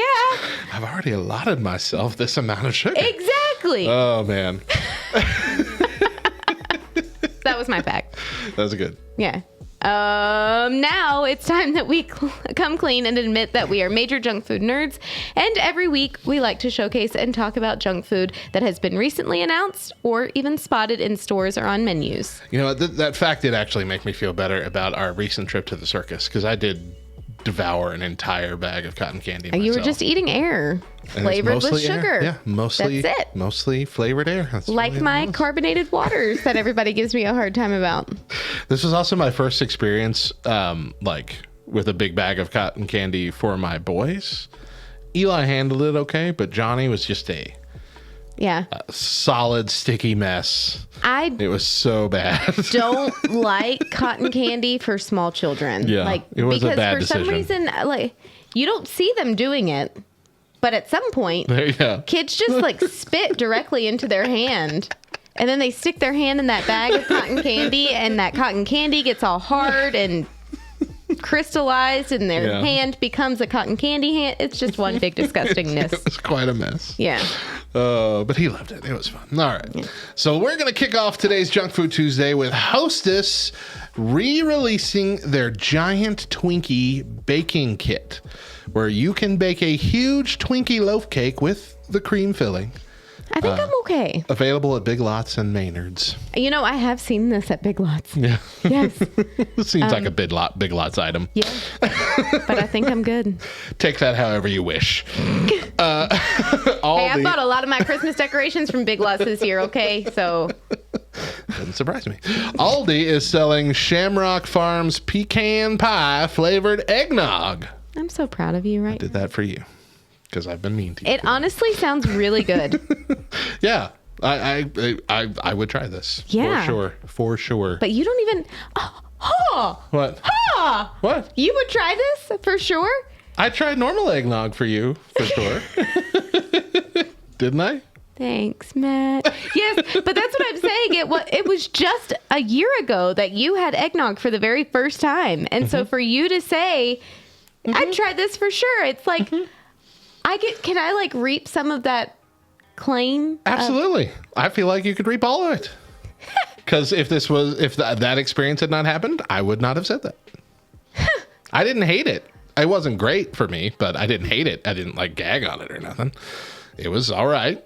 I just don't really see the appeal. But if you flavored it more like a pecan pie, I might be all about it. So if you can find it, I'll drink it. All right. There's no Aldi's around here. Oh, I can get my hands on it. Oh, it'll happen. Bit. Walmart is selling a Friends Central Perk cookie kit with a whole cookie coffee shop and all 6 Friends in cookie form. Though it can be found among the gingerbread house kits, it appears to be a sugar cookie based item. But it looks incredibly cute. Incredibly cute. Anybody, yes, it's adorable. It's flipping adorable.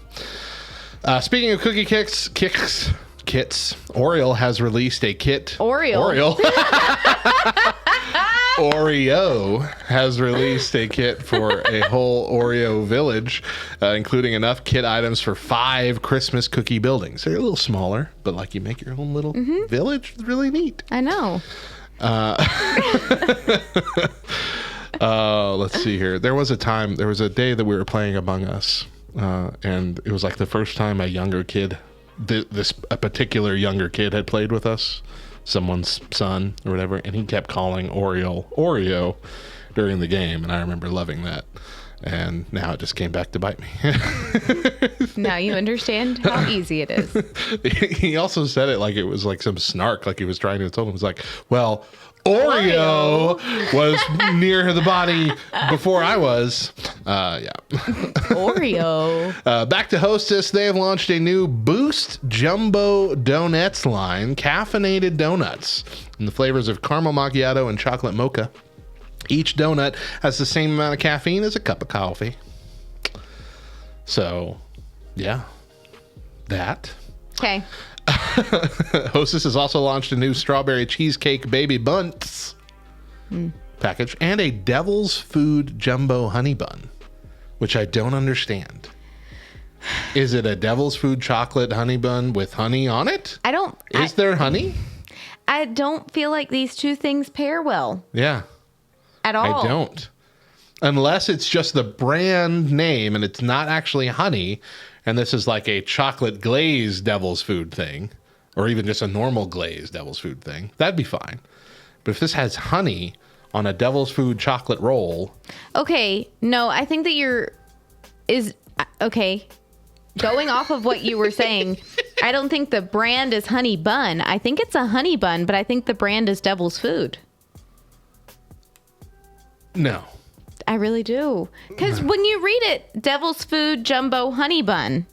Well, I saw the picture. Never mind. It's Hostess. It's Hostess Honey Bun, which is a brand. Like the Honey Bun brand. Okay, I don't know then. Yeah, Never mind. I'm pretty sure. All right, anyway. Sam's Club for the holidays has Reese's Drizzled Popcorn. Sure, why not? Lindt Truffles has a returning flavor, Snickerdoodle White Chocolate. Also returning are Pepperidge Farm Amaretto Hot Cocoa Milanos. I love me a good Milano. You know, I like just the traditional. The straight up, I like the double Milanos. I don't think I've had the double. Ooh, the double stuff. But every time they do these, like the mint and the orange and the raspberry, I always am intrigued and then I'm always disappointed. I'll eat like 2 out of the entire bag and then the rest of the bag gets wasted. Because they're just not the original. That's sad. It makes me sad. It makes me sad for you. And those abandoned cookies. Reese's Puffs to you next time. is coming out with a new cereal, Reese's Puffs Cluster Crunch cereal. From what I can tell, it appears to be the exact same cereal, but instead of the puff balls, it's puffed up pieces that are shaped kind of like bear claw donuts or maybe grapes. Okay. Yeah. It'll make for a bigger crunch, and that's essentially the only difference. Cool. It's still the same cereal. Sure. But this new cereal is more interesting. Cinnagram Toast Crunch. It appears to be a mix of Cinnamon Toast Crunch and Honey Grams. Okay, so I loved Honey Grams growing up. Yeah. Loved them. I love both of those. Cinnamon Toast Crunch is hands down my favorite cereal. Everybody knows that. So good. But here's the thing, Matt. I just bought the Sugar Cookie Toast Crunch recently. The box is gone. It's amazing. Better than the normal? Definitely not better. Okay. I was about to say, don't break my heart here. For sure, on par with. Wow, okay. It's got a whole different flavor to it, but it's just as... And that's the Christmas version, right? Like they come out with that only at Christmas. I think Pretty so, sure yeah. they do. Yeah. I mean, it would make sense. So if they did this sugar cookie toast crunch just this good, then I have high hopes for this. You're willing to try all Cinnagram toast crunches. As long as it's actual cinnamon toast crunch brand and it's not, It is. Yeah, it is. The off brand. Oreo Thins is coming out with an extra stuffed version. Oreo Thins coming out with an extra stuffed version, and I feel like that defeats the purpose of existing. You know what I mean? Yeah, but the cookie is still thinner than the original. I understand, but I mean, the whole point was to have exactly the amount that it has. And we're going to double that up. How many different levels of filling to cookie ratio do we need to have? There are already, I think, 5 levels. Why do we need a 6th? I'm going to agree with you here. I think Oreo is wasting their time and their efforts on figuring out these ratio cookies, different ratioed cookies, and they just need to do different flavors again. I don't know. I feel like they're still doing that too. But they're not as much. Not as much? Not nearly as much. Well, I feel like they could stop. There's so many different flavor profiles that they could be putting together that they're just not. I feel like we should be done. Well, Oreo has no reason to continue on. I feel like they've made the perfect cookie. Just leave it at that. But see, I'm going to say that Oreo is not the perfect cookie. I'm just saying. So now, cookie to ratio, we've got Thins, extra stuff, normal Oreo double stuff, Oreo mega stuff, and occasionally Oreo most stuff. Yeah. Which is like a tire. It is a tire of cream in between 2 cookies. That's 6 levels of the same exact cookie in different proportions. Mm-hmm. Find one that fits you. Okay. Coming in January, a new combos flavor, garlic parmesan baked crackers. Oh, I love you love a good combo. Combos. Oh. Also coming next April, sour Skittles gummies. The Skittles gummies have been out for a few months. They're pretty darn good. If you haven't had them, but I think the sour Skittles gummies will be even better.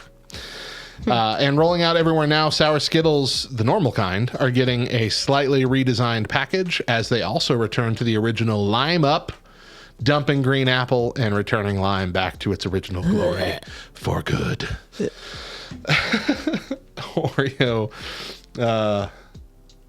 Oreo has come out with... it's hard now, huh? Yeah, it is hard. I'm really having to think about it. Come out with snowballs, which are chocolate... Like, you remember those Wonder Balls? Yes. Which were like the U.S. version of Kinder Eggs for a little while. Yep. So it's like that. It's like a Wonder Ball shaped chocolate thing with just the Oreo filling and cookie bits on the inside. Just a solid dentist nightmare. Yeah, no thanks. Welch's fruit and yogurt snowballs are out for Christmas. So it's like a strawberry and yogurt gummy. It's very interesting. Sour Patch Kids holiday cookie camper, an RV gingerbread house. It's not actually gingerbread. I think it's also a sugar cookie, but it's a little camper. It's cute. But Sour Patch Kids. But Sour Patch Kids, yeah. Good grief. Let's see. Bluebell eggnog flavored ice cream with flecks of nutmeg and whipped topping swirl. Yes, please. That actually sounds pretty good. It sounds amazing. Amazing. Pillsbury's come out with some soft baked sugar cookies with icing and sprinkles. I believe they are a limited edition thing. Dunkin' has new pancake minis with little Mrs. Buttersworth syrup packets. No to dunk in. Lay's has come out with a fried pickles with ranch flavor. Oh.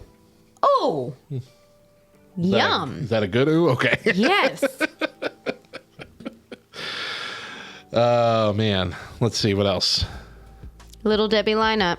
Yeah, I think I'm going to say that for last year. Okay. Wendy's, it's not your fault. You don't need to apologize. Wendy's is selling their $2 Frosty keychain tags right now that can be used to get a free Junior Frosty with any purchase for all of 2022. Nice. I mean, it's a great deal. You buy a $2 keychain, you get a free Frosty with every Wendy's meal all next year. Although I will say, like the Junior Frosties, I got a Junior Frosty the other day, and they're was teeny like, tiny. I understand, but sometimes that's the appropriate amount for an adult I feel like and a child. You feel gypped or what? No, I like inhaled it, like, just, and it was gone. That was it. That was it. Didn't even need a spoon or a straw or nothing. Just a Jello shot of Frosty. That's all it was. Yep, exactly. Long John Silver's. This is an interesting one. One that I think might be gross, but I also really want to try. Long John Silver's has brought back its mac and cheese for a limited time, and it is topping it with their crumblies, the little fried bits. That sounds gross. It does, but it also sounds intriguing enough that I need to try it. The crumblies are delicious. Delicious. Nope. That's the stuff that gets stuck to the pan. Essentially, yeah, but it's good. Popeyes is also launching a new homemade mac and cheese, and it's similar to Chick-fil-A's with the little baked bits on the top and everything. Why is Popeyes biting off Chick-fil-A so much? I don't understand. Yeah. Okay, thank you. And Taco Bell is testing crispy dipping flautas, which are taquitos. Flautas. In Oklahoma City right now. Mm-hmm. And likely will come here everywhere. Taquitos and tamales. They're my favorite. Mm-hmm. And did you know that Del Taco just started making tamales? Yeah, they do that every year around Christmas. My mind was blown. I was super excited. Anyway. So lastly, and unfortunately for us, the Little Debbie holiday lineup is the exact same this year as it was last year. Vanilla Christmas tree cakes, chocolate Christmas tree cakes, Christmas tree brownies, gingerbread cookies, cherry cordials, which are disgusting, and North Pole Nutty Buddy wafer bars. And it's unfortunate because we have no excuse to do another taste test and ranking. Very sad. Because there's nothing new to add to it. Oh. What? Maybe we should do a Christmas cereal taste test. I could be down for that. We need some feedback. We need a Christmas themed taste test.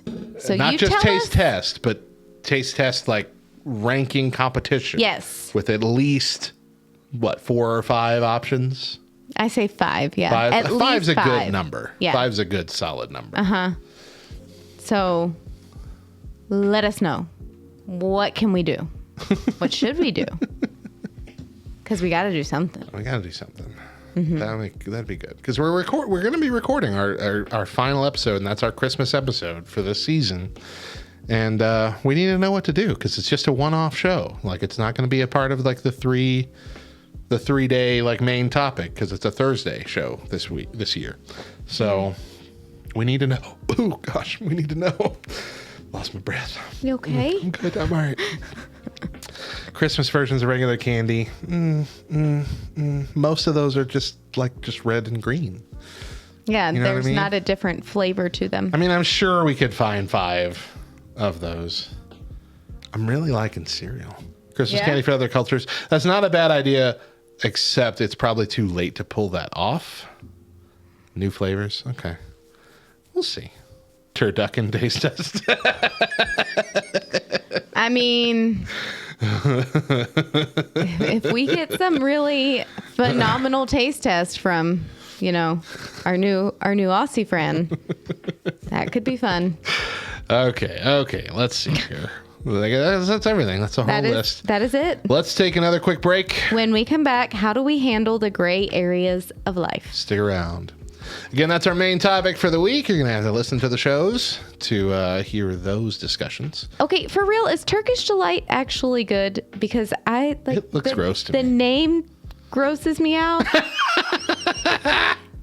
As well as the way that it looks. So it's like like a jellied cube looks like a bloody jellied cube covered in white powder. It depends on the flavor you anthrax. get. There's other flavors. Flavors? I think. Nah. No, not sure if it would get there. Yeah, it probably. Yeah, you're probably right. That's why we're saying we probably couldn't do Christmas candies from other cultures. Other cultures, because we'd have to really do that in advance right now. With all the nonsense going on with all the shipping. Although, hold up. My son ordered his Secret Santa gift Thursday. It shipped. No, he ordered it Wednesday. That was the first day y'all got the Secret Santa names, right? Are we talking about LTN? Yeah. It was the first. Yeah, so Wednesday. Okay, so he ordered it Wednesday. It shipped on Thursday, and it's going to make it there by tomorrow. Jeez. I know. I ordered my gifts for my person. Right, I was about to say for my Secret Santa, but no, I'm the Santa. For my secret child. No. For the person I'm gifting towards. Kids are the only ones who get gifts, Matt. Is that what you're saying right now? I don't know. Just trying to do the right equivalent. So I went to their list, and they had a pretty sizable list, but every single thing on the list was a pre-order. Like, it wouldn't be there before Christmas. I'm like, this is a big bummer. Yeah. So I wound up getting them the thing, but I wasn't aware that they knew they were all pre-orders. I'm like, so just so you know, if you don't get this before Christmas, which you likely won't, I didn't forget about you. Right. It will be there. Yeah. But that was a bummer for me. I'm like, man. But anyway. It is fun doing that stuff. Buying pokey in the grocery store. What's pokey? It's Japanese like I think you're talking about Pocky. That's what she wrote. No, Pocky is spelled P-O-C-K-Y. I don't know what pokey is. And Pocky is never hit or miss. Pocky's delicious.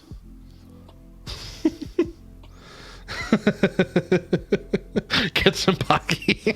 Just do a Pocky taste test. Use Pocky. Pocky is not Christmassy. Listen, I'm saying Christmas cereal.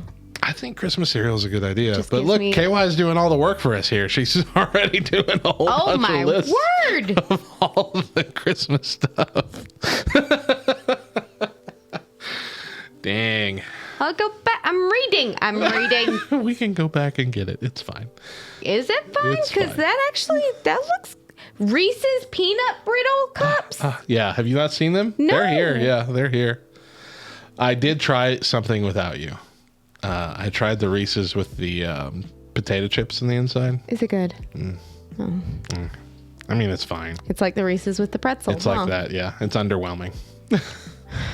Sorry, something went wrong. What are you doing? I don't know. It's saying something went wrong whenever I hover over Lark's thing.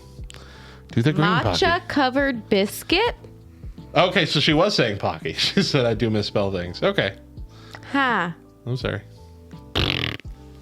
Can we continue recording? I'm trying. You won't hush.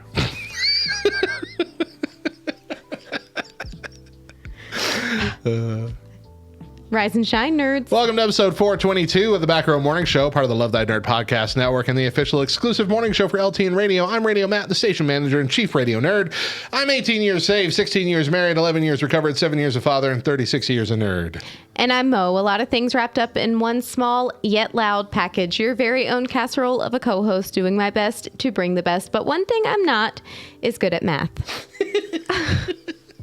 Small yet loud. I've been hilarious. Corrected. Today on the show, I'm good with it. As society changes, how do we handle the growing list of subcultures? Also on the show today, Matt is back on the hunt for the title belt. But first, today is Wednesday, December 8th, 2021, and we got some holidays to celebrate. That's right. Today is National Brownie Day. Heck yes. Okay, can I be real here? Be real. My favorite dessert of all time is a super fudgy walnut brownie. And surprisingly, I do not like to drink them with milk, even though that's usually my favorite thing to do with all desserts.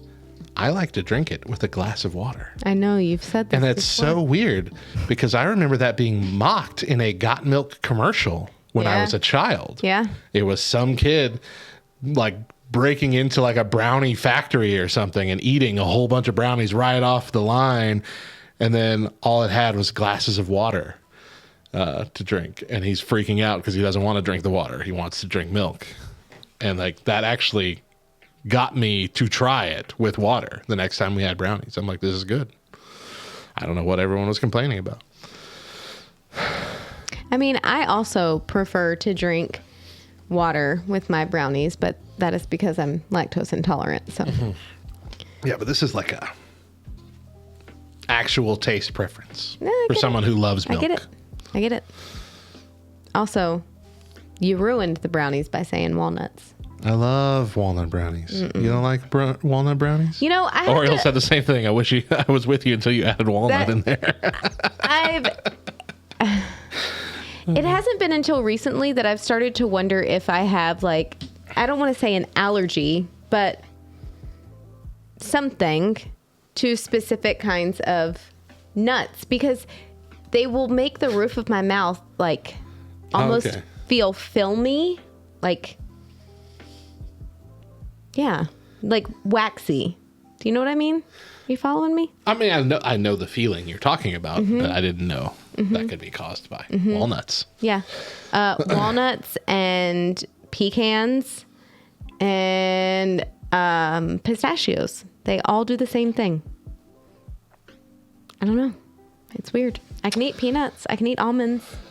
I can eat cashews. My wife does not have an allergy to anything, but if she eats peanuts, it makes her cough, like for hours afterwards. It's not an allergy. Nothing's ever inflamed or anything. It's just an like intolerance. It's some weird. Yeah, it's like I don't want that. Yeah. It's very strange. What else we got? It's also Pretend to be a Time Traveler Day. I love it. I don't. It's dumb. What? And I hope that none of my students know that this is a day today. A little bit of fun. Pretend you're from the future when COVID is almost over. 20 years from now. The world isn't going to be a thing anymore. Right? We'll all be taken over by those frog robots. Yep. Sad. Oh, man. I think we talked about it at one point, but that Paramount Plus has ordered 4 movies from South Park, like 4 South Park movies exclusively for their things. About this. Okay. The first one has come out, and it's called Post COVID. Okay. I do not recommend you watching this movie, but I did watch the first like 20 minutes of it just to see what it's about, because when you start it, all the kids are grown up. They're like like our age. They're like in their late 30s, and it started off just about that. It's like talking about, look, the pandemic's almost over. It's been like 30 some odd years and they're still dealing with all this nonsense. And that's what we're going to talk about here briefly, because this Wednesday first segment I don't wanna initially started as like, let's talk about something that we don't have enough time to talk about normally, but it has quickly become a let's let Matt rant about something for 15 minutes. So I'm not going to go. We don't have minutes. that much time. 10 minutes. We'll do 10 minutes. No. Guys. You got 5. I'm setting a timer. Guys. Go. Guys. The world is flipping out over this Omicron variant that was found in South Africa. We are banning travel again. We are considering lockdowns and junk. Again, the UK is already starting to lock stuff down in what appear to be very knee-jerk reactions. We are being scolded by the scientist who discovered the variant in South Africa because there has not been a single case yet reported of anyone with the Omicron variant being sent to the hospital or even getting severely ill. And we were told that it was a faster spreading thing at first, and it's not that either. They have no idea if that is true at all. The only thing that we know about it is that it's affecting a few more children than the other variants, but it's still extremely mild if any symptoms at all appear. Easily treated at home like any other sickness, and the world is flipping out. I want it to stop. Ditto. I don't understand. Look, it's very possible. It's very possible this is going to be bad. It's very possible that it could be just as bad as Delta or whatever if it starts really spreading. But the fact is, we don't know that. The only thing we know is that they had a lot of cases in South Africa, but South Africa is not very, it's not heavily vaccinated. It's not following most of the procedures that most of the world is following at the moment, or at least not at the same speed as we are. And they're not really flipping out about it either.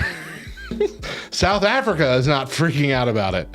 And they have the most cases. We have 4, I think, at the time of this recording here in America. 4 confirmed cases. And all of them are normal, mild cases. I'm pretty sure 2 people didn't even know they had it. So it's one of these situations where we're letting this become a big overreaction. My mother the other day had someone come and knock on her door at 11:30 at night. And she has a Ring doorbell. And so what she did was, oh gosh, who could be doing that? I woke her up. She turned on a Ring doorbell, saw it was a neighbor from down the street, was still a little worried, why would you be here? But cautiously went, can I help you? Through the door. They said, yeah, I'm sorry. I didn't mean to come over this late, but your garage door is open. And I know you wouldn't want that open all night.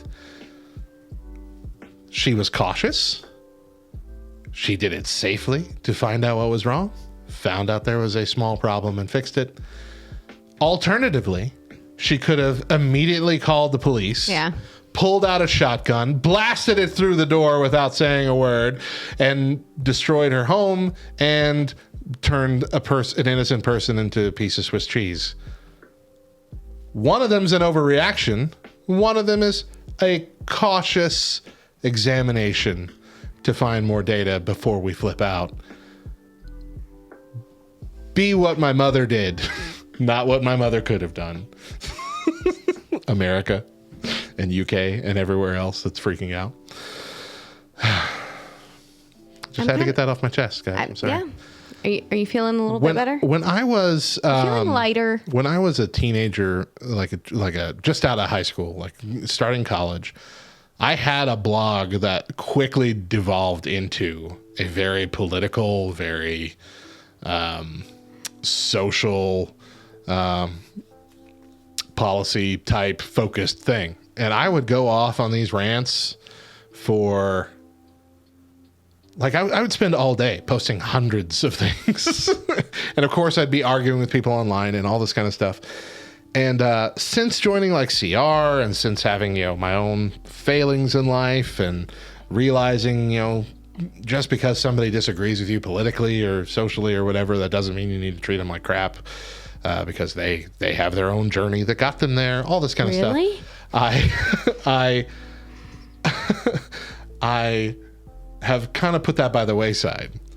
But every now and then, especially in these last 2 years, I just feel like I'm waking up in Cuckoo Town. How are 90% of the things that I see and hear from everybody so far off base?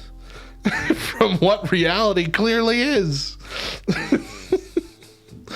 Like, we're not nutsoids. We're not crazy QAnon nut jobs. We're not super liberal activists. We're nothing. We're nothing. We're very normal, non-crazy people. We're nothing. We're basic white people, guys. We First of all, want people. I am extra. Stop freaking out. Well, you're extra, but anyway. And second of all, I am also Native American. You cannot assume my race, my gender, or my level of humanity. Humanality. Exactly. It's a brand new word. Brand new word. My level of basicness, man. Oriole says. Anyway, guys, just cool it. If you've been freaking out over the Omicron thing because of how the news is treating it, and how I'm getting a news report every 4 hours from our Amarillo stations on Facebook about new case of Omicron found in Colorado. Everybody run for your life. Hold on. If you're going to do that, you got to bring your hands closer so the people on Twitch can see, because we're doing over here and there's nothing. Just stop freaking out about it. Live your life. Live your life. This is very clearly going to be the flu. This is very clearly going to be every year we just have a new shot to get, just like the flu. Let's just jump into it, guys. Let's just start that now. Stop flipping out. All right. I'm flipping out. Yeah, you are. Let's take a break here. When we come back, I'm going to try once again to get to that title. Yeah, good luck. Stick around. I would have talked for another 20 minutes, so I'm glad you gave me that title. So listen, I don't know if Thray actually meant to do this, okay? Heritage? But no. KY asked a question about Omicron, okay? I didn't see it. Stop it. See? Where's she at? See, right here. Bunch of COVID strands before 2020. Is Omicron looking like, okay, right? Thray says, who knows? The WHO doesn't know yet. Yeah, she did that on purpose. Definitely made me chuckle. Pretty funny. To answer your question, yes, Omicron is currently at least looking more like a typical COVID strain. The only difference is that it's slightly more transmissible to children. Okay, is it strain or strand? Strain. That doesn't make sense to me, but that's okay. What's a strand? Like a strand, like a... You have strand with a D? Yeah. Oh, I didn't hear the D the first time, but that's still not. Like a... It's a strand. Like a strand of hair. You have your hair, but then there's different strands. Sequence. So you have... Let's say sequence. Anyway. Okay. Yeah, and look, Lark, I'm not anti-vaccine. I'm vaxxed. I will probably get the booster. I wear masks when necessary. But, I mean, eventually, we're just going to have to accept it's going to happen. Mm-hmm. I mean, we're very close now to the same number of deaths as the flu every year. Has been. Not these last couple of years, because apparently the flu didn't exist these last 2 years. But, I mean, the flu kills thousands of people every day, and we don't lock the entire planet down for it.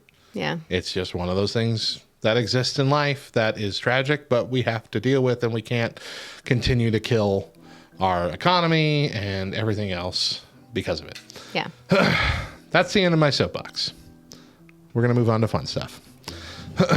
Wednesday, part 2. I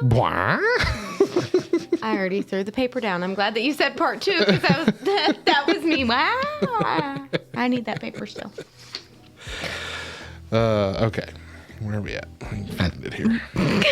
It's burped into the mic on camera. Love you, Thray. All right. Thanks, Trey. Yeah, we're running late tonight. It's not your fault that you have to leave. It's us. It's our fault. Welcome back to the Back Row Morning Show. I'm Radio Matt. And I'm Mo. And we changed some things up for this new season, including what we record live on Twitch. Each week we record our shows the Friday or Saturday before with our friends on Twitch. Follow us on twitch.tv/LTNOnAir to be notified when we go live and to join our Discord over at backrowdiscord.com for after the show discussion and even opportunities to be on the show yourself. Now, before we go any further, it's time for Mo's Fact of the Day. So you proved this fact to be 100% true. I proved it. Proved. What? No. What did I do? Brownies are considered a comfort food where, when eaten, traditionally provides a nostalgic or sometimes sentimental feeling to that person eating it. I got that brownie feeling. Oh, that brownie feeling. Alrighty. We're going to play a game. And if you're watching on Twitch or the YouTube show afterwards, you'll notice down in the bottom corners of our cameras, both of us now have a title belt. That's because I won this bad boy. John dropped the ball at Survivor Series. I crushed him. Gave you a little bit of hope. Crushed him. So now I feel good in knowing that I have at least one belt. But I need to become Maddie 2 belts again. So it's not happening. I'm ready. But today it won't happen because today I have to earn that right. And we're going to try with a game of Would You Rather, one of our favorites, one of the best, always sparks some interesting conversations. Mo, would you like to go first or second? Did I miss it? What game are we playing? Would you rather? Oh. Right over my head. I was really stuck on KY saying that she only eats her hubby's doctored brownies, and it just really... Oh, I thought that was implying weed. But it's extra cocoa and chocolate chips.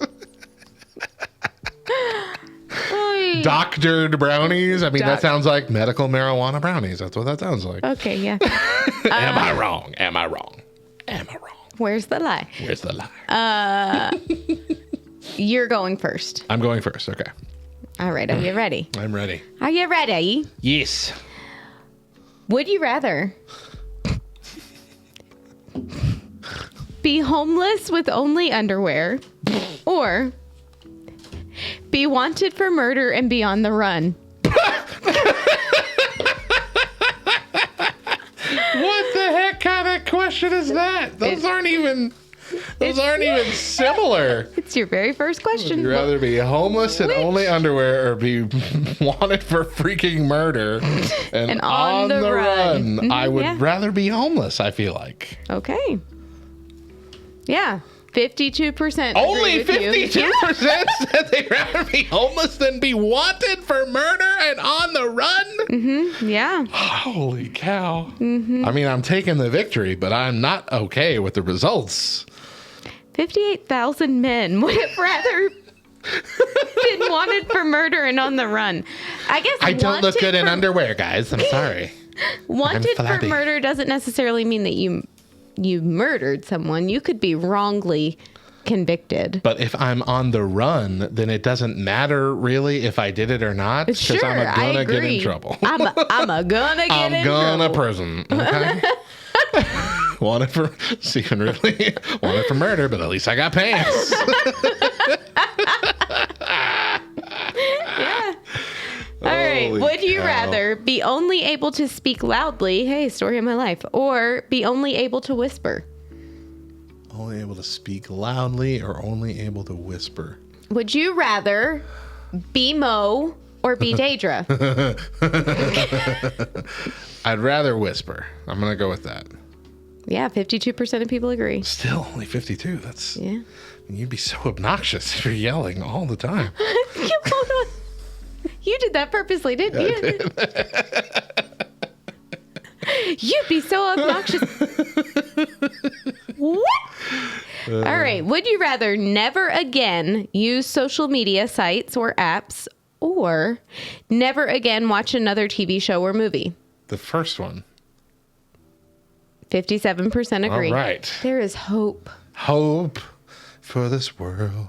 Would you rather never feel cold again or never feel hot again? Ooh. That's a hard one. This is a hard one. That's a hard one. And the older we get, the harder it gets. Yeah. I would have... There was a time where I hands down would have said cold. I would rather be cold. I would have said I would rather never feel hot again. Yeah. But... I think that's where I am. See, my muscles hurt now. My bones ache. I go to bed at night and my feet are so cold that like I'm miserable. I just want to cry. Isn't it sad? It is sad. You live a sad life. I'm gonna say the one that I said though. Never feel cold. Never feel hot. Yeah, 53% agree. I'm crushing it. Would you rather have to fart loudly every time you have a serious conversation or have to burp after every kiss? I mean, the first one is life already. I feel like that one, because burp after every kiss, and I'm assuming it's right after, like the it's done and bleh, right in their face. Yeah. Nah.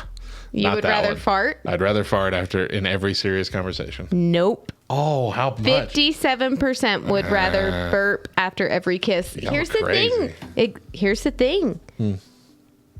Silent farts are a thing. Exactly. Yeah. Silent burps, not really. And exactly like you said it's it's immediate after the kiss. Right. There's not even time for her to like turn away. Also, in serious conversations, it doesn't mean it's just you and one other person. You could be in many groups having serious conversations. Who's going to pin it on you? Can I also say? We have a lot of opinions about this. Listen, there's something a little more disgusting about your breath stinking than your fart stinking. Right? You expect farts to stink. You expect farts to stink, yeah. You don't generally expect stank breath. Right. You assume people's breath is going to be good. You assume good hygiene. Right. You can't hygiene your farts away. Like there's nothing you can do.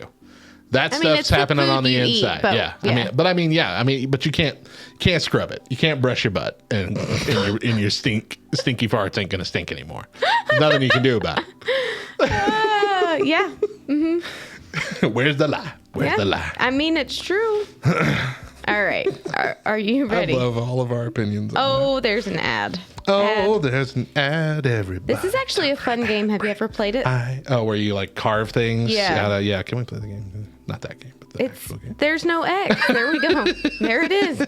I was watching for it. Jeez. How many have you done? I've done 5. And we have 2 more. Yeah. All right. Would you rather only eat Mexican food or only eat Chinese food? Mexican. 51%. Oh, that's a close one, though. Very close. That was smart of you to just answer and not like ponder not on think it. about it. Yeah. Yeah. All right. Would you rather stop using internet or live 5 years less?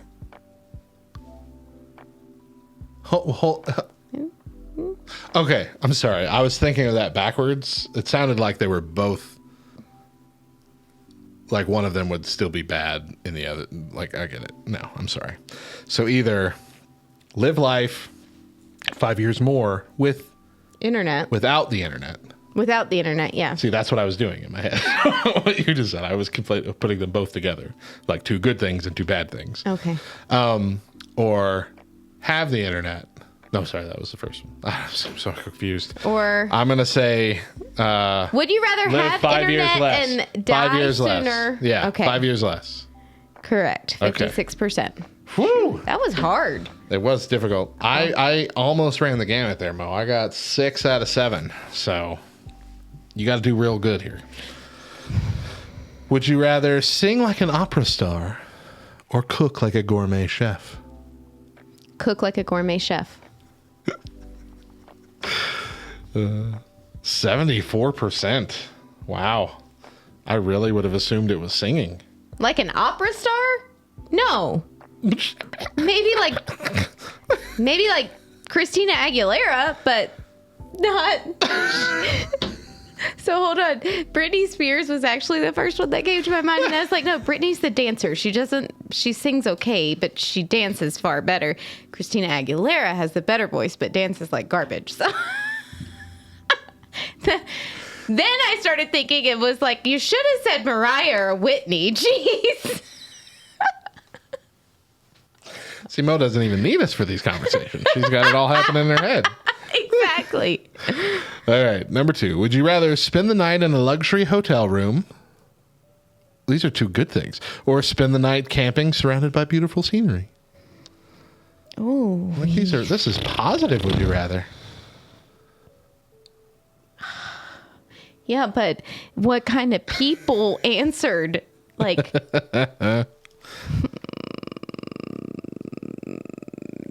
Quit making that noise.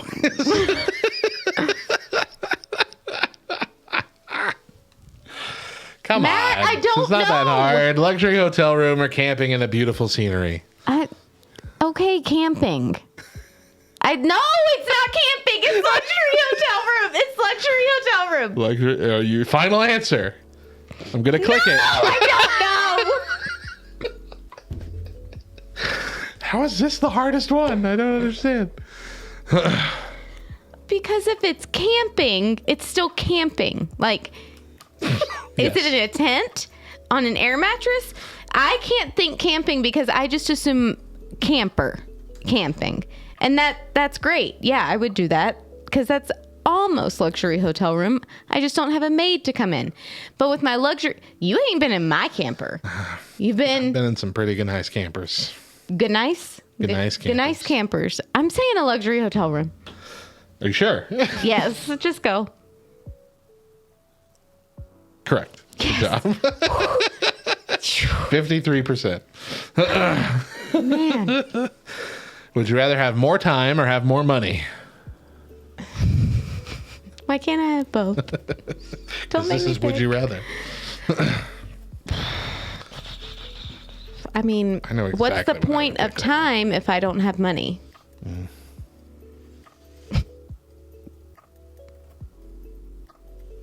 I'm wondering, how that would translate. More time, more money. What do you mean by have more time? Does it mean like you live more years, or does it mean like you can have 26 hours in a day? Ooh. You know what I mean? If that's the case, then I could make more time. More time. Wrong. 58% said have more money. If you have more time, then you can make more money. Okay. Ooh. Okay. Great. All right. Great. No, this is interesting. Oriole, here's where it happens. Would you rather always have a pebble in your shoe or always have mud in your shoe?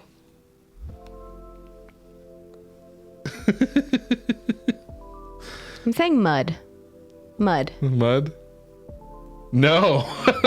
Pebble at 66%. Mud is not painful. Right, that's what I'm thinking. But it's also gross. Like you're squishing gross, and yes, slipping. but it's not painful. Ugh. And the pebble, you're not stepping on it every time, right? You can shove it off to the side of your shoe, maybe. No. Get on the top of your foot for a little bit. No, because every time you take a step, your foot slightly raises off of your shoe, off of the sole of your shoe. So what does that pebble on the inside do? You could just slide your foot then. Don't step it. Just slide it. Like it's a gimp leg. Gimpy leg. Well, you can do that with mud too. Just slide your foot. Slide your foot. All right. Well, you've lost, but let's continue anyway for fun. You have 3 more. Would you rather be held in high regard by your parents or be held in high regard by your friends? And I would assume... We've had this question before. Do you remember? I don't. But I would assume that the opposite is true for both of those. If you're held in high regard by your parents, your friends think you're garbage. Well, yeah. And vice versa. Yeah. We've had this question before. I don't remember it. You answered it. I don't remember. Do you remember what the answer was? I don't. And also, it could have changed. Yes, because it could these have. things keep getting answered. I'm saying Thing? your parents. What did he say? 52%? Yeah. Okay. Because I feel like I remember the argument being you can pick new friends, but you're stuck with your parents. That's a good argument. All right. Would you rather live in first world country and be poor or live in third world country and be rich?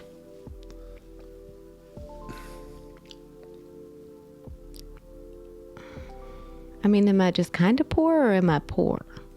You po. You po. You so po you can't afford the last two letters. First world poor. First world poor? Not even close. Really? 75%. I want to know how many of these rich in a people third world country. know what third world countries are actually like.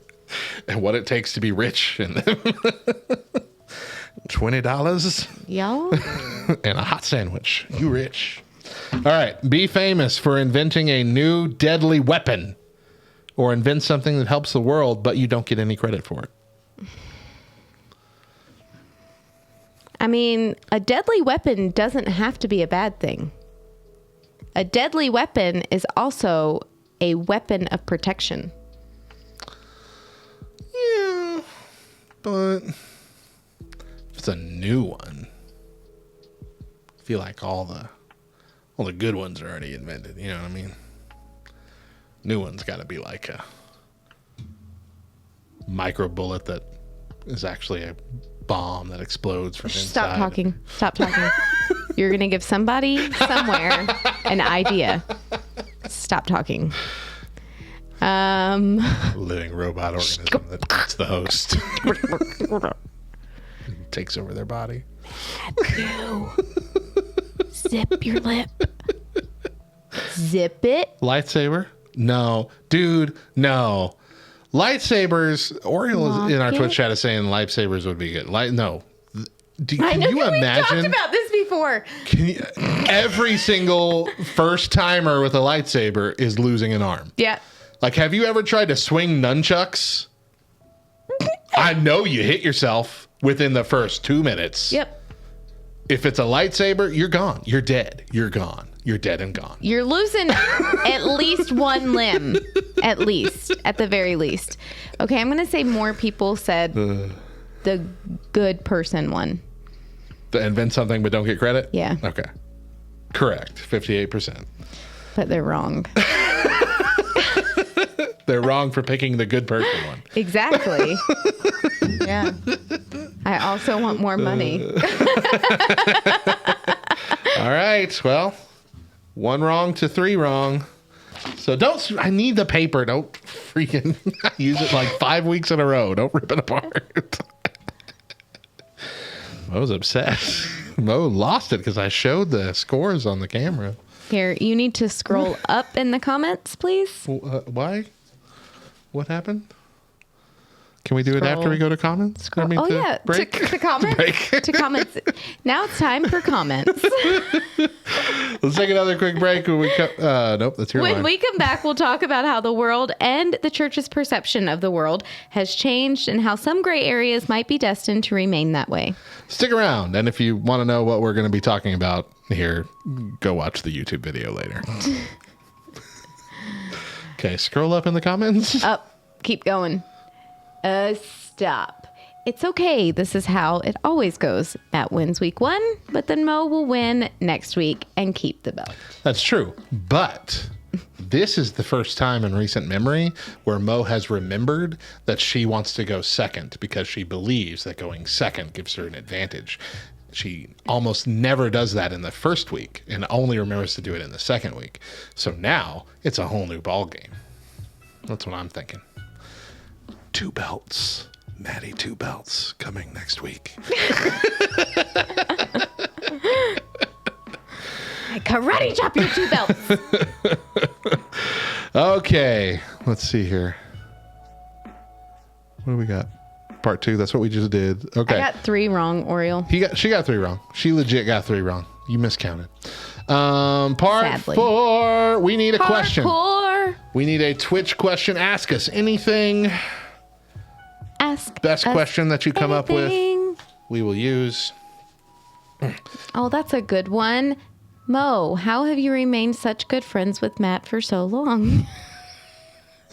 It's not on there. Is it on there? No. I mean,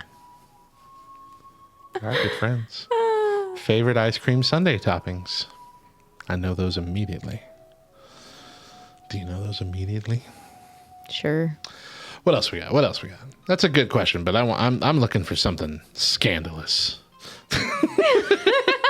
Wow, how have you remained such good friends with Matt for so long? I want to hear how you answer that question. It also proves that I don't have to answer the question.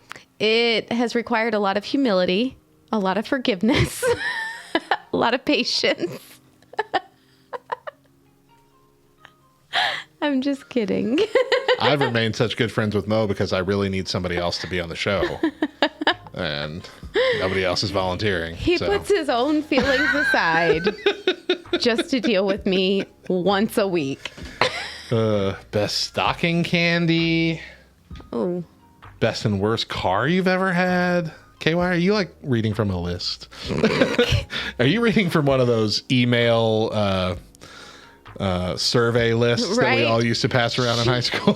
She is trying to figure out all of our security question answers. Would you like a self-replicating robot to do at your house? Most prized Funko? Okay, stop asking questions. We'll pick a couple of these. Okay, shut up now. That's basically what you just said. Welcome back to the Back Row Morning Show as things are winding down for the day. But first, we're going to answer a question from Twitch. Probably answer a couple here because we got KY going nuts in here with several different things. So let's rapid fire some of these. Favorite ice cream sundae topping? Hot fudge. I like hot fudge. I need the whipped cream. I need the peanut bits and the cherry on top. I do like peanut bits. The peanut bits, they're good. But you can hold the whipped cream and you can hold the cherry. What? You know what I also pineapple. Oh, it's good. Almost vomited right here. Good. Vanilla ice cream. Don't say it again. With hot fudge and pineapple. It's so good. I want out. I want to leave this world. Oh, no. Best stocking candy. Reese's. Chocolate orange all the way. Terry's chocolate orange. I don't... Listen, we all know the story. I better be getting peanut butter M&Ms in my stocking. If I get anything else, I'm throwing a temper tantrum. That's right. I forgot about that. Yeah. But I put candy in the kids' stocking every year. But that, it is all dependent upon each child's preference. Okay. I get them, Topher gets Skittles, and Mila gets Sour Patch Kids, and Cannon gets Warheads, and then they each get a different kind of chocolate. All three of your kids are great. I know they are. Thank you. Those are some of the best candies out there. Yeah. Let's see here. Best and worst car you've ever had? I would probably say the best car, hands down, is a Chevrolet Traverse, although I do really like my Expedition now. Worst car? You don't have a particularly bad car in your memory? The Honda Odyssey. That was the worst car that I've ever had. Best car for me, I think, was my 94 Nissan Altima, which lasted for another decade after I had it. Ran so well, had almost 300,000 miles on it. Did great. It's my first car, and I loved it. Worst car would probably be the truck that I had recently for the last, I'd say, 5 years. Also a very old car with high miles, but the main thing that made it awful was the air conditioner was broken. And here in New Mexico, that's a deal breaker. But it also just broke down all the dang time. I hated it. Mm-hmm. And used up a lot of gas. I also thought that you said 90 Ford Nissan Altima. Like the year was 90. Oh, and no. you were saying Ford Nissan Altima. 94. And I was like, that. Most prized Funko Pop. I don't have just one. Right. I have all the friends. Oh, you mean you don't have just one prize? Just, yeah. So your whole friend set? Yeah. Counts? Mm-hmm. Okay. Or Lamar Jackson. Sorry, go ahead. Who's Lamar Jackson? He is the quarterback for the Ravens. Oh. Sports. If I could get a Justin Tucker one, I'd really be happy, but gobbledygook to me. My favorite one is actually a custom piece, but it's a Green Lantern Hal Jordan, but it's like a projection version of him, so it's clear but like with flecks inside, like shiny flecks inside. It's really neat. It's like someone molded this thing. It's very heavy, it's very sturdy, it's really cool looking. So it's a weapon and a pop. It really is. It's the heaviest freaking thing. But if we're going official, then I'm gonna stick with the my favorite one, and I don't know why, because this isn't my favorite character, but it's just always been one of my favorite ones to have around, and that is my Reverse Flash. That came from the Dallas Comic-Con in 2016, I think. They re-released it like several years later, and that made me and several other collectors very upset because it devalued ours immediately. Ours was worth like $400, and then they re-released it as a wide release, which they don't normally do, and it dropped it down to $40. So was quite upset. Yeah. All right, let's do one more. Tattle. That's how you pronounce his name. It's not Tad Hall. That's not his name. Tattle? It's pronounced Tattle. I learned that during Among Us this past week. He said you could just say Tad, though. Tad. So Tad says, if you could be a Sesame Street character, who would you be? Okay, hold on, though. I need clarification on this. Like, an already existing Sesame Street character? I would assume so, yeah. Or like I come up with my own Sesame Street character. I lost it. Because if I came up with my own Sesame Street character, obviously I would be Mo from the radio. Why aren't we calling you Radio Mo? I don't understand. It feels so right. Radio Mo. Radio Mo. Mo from the radio. I don't know. Abby Cadabby. I would be Abby Cadabby. That'd be perfect, I think. Yeah. I feel like I'd be Big Bird, honestly. I mean, I feel like that's the personality I would have on Sesame Street. What? Who would I be? My favorite character. Oscar Since the I Grouch? was a little kid. Oscar the Grouch? No. The Count? And it's not. Never mind. Cookie Monster? No. Because I'm fat. That's what you're going to end up saying. That's what you're going to end up saying. When I say the character, you're going to end up saying that. So he's fat. Snuffleupagus? Yeah. Snuffy. I don't like Snuffy. Oh. Snuffy can go die. Snuffy needs to go back to that imagination place he started in. He's not real. I have made 10-year-old Mo very upset. Look at that's a very 10-year-old angry face.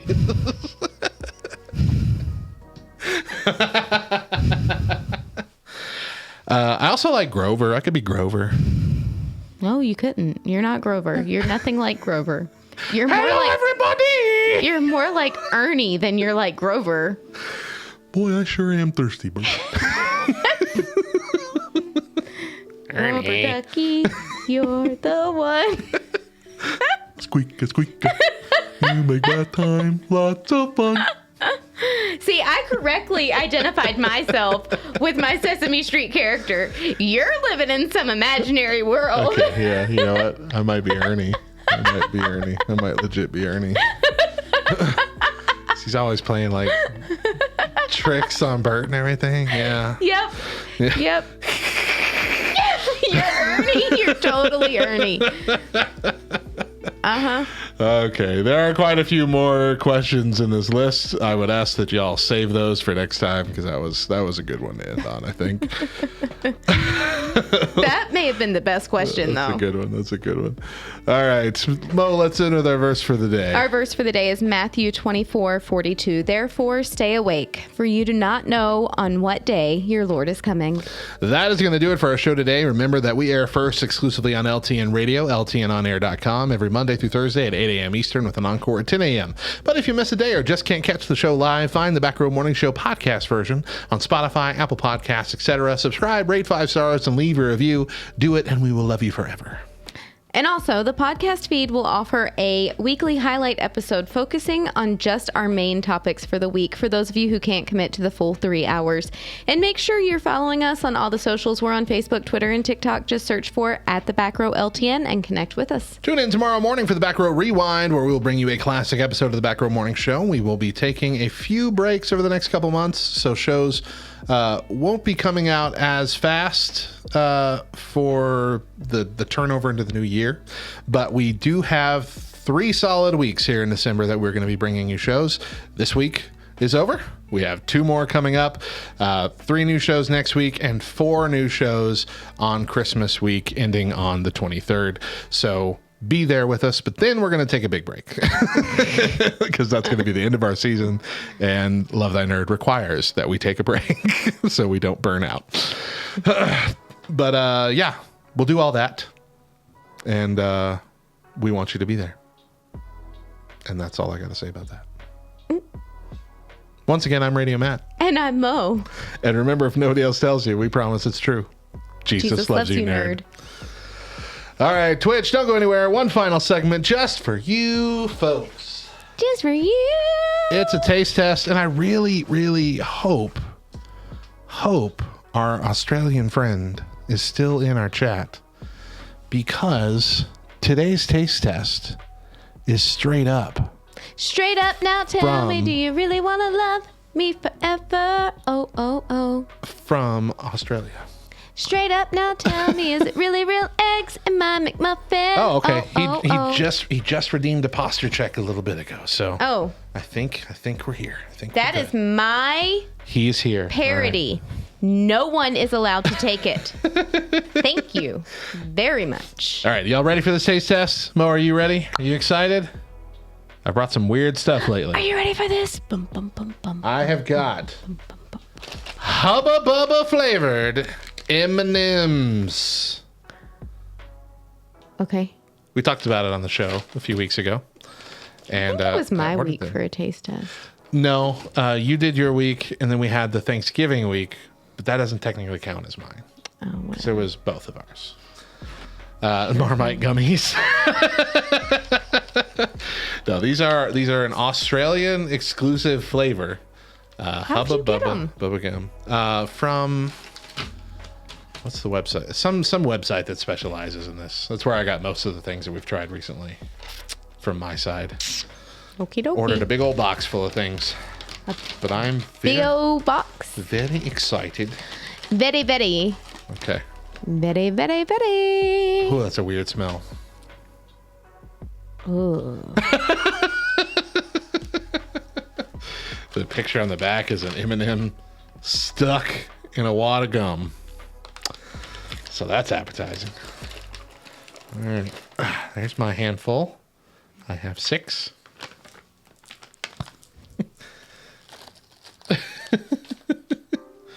They don't even feel right. What do you mean? Like they feel like they have gum inside. They do not have gum inside. I know that for a fact. They feel heavier than regular M&Ms. Do they? I'm not kidding. They really do. I don't know. I like the colors. As the official... I missed something from Lark. As the official stream mom, I insist that you take a break. Yeah, I mean, sure. Mo's petulant face.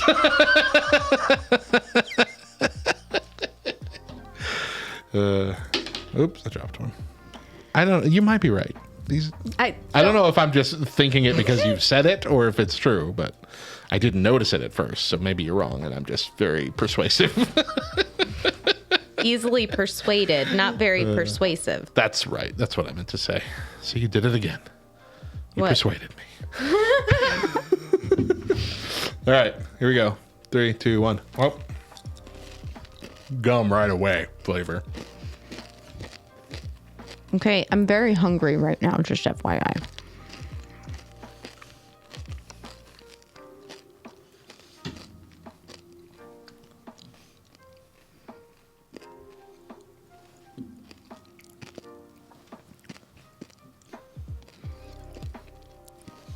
My brain. It tastes like something, Matt.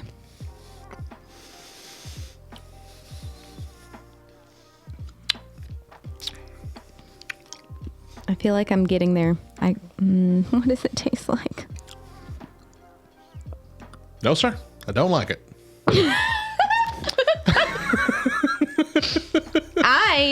I'm close to liking it, but I don't. The chocolate, there's a weird bitterness that hits the back end of the flavor that I do not enjoy. But it is surprisingly not as bad as I expected it to be.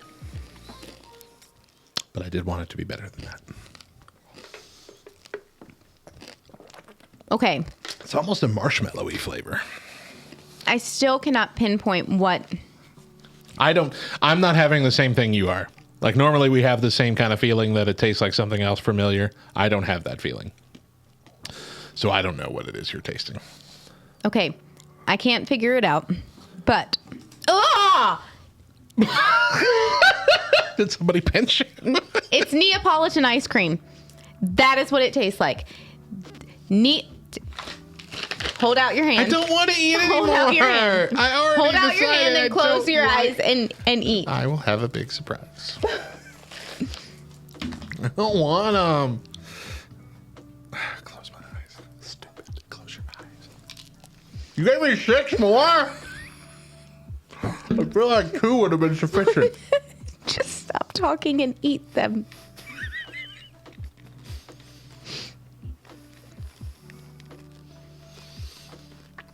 No. Yes. No. Yes.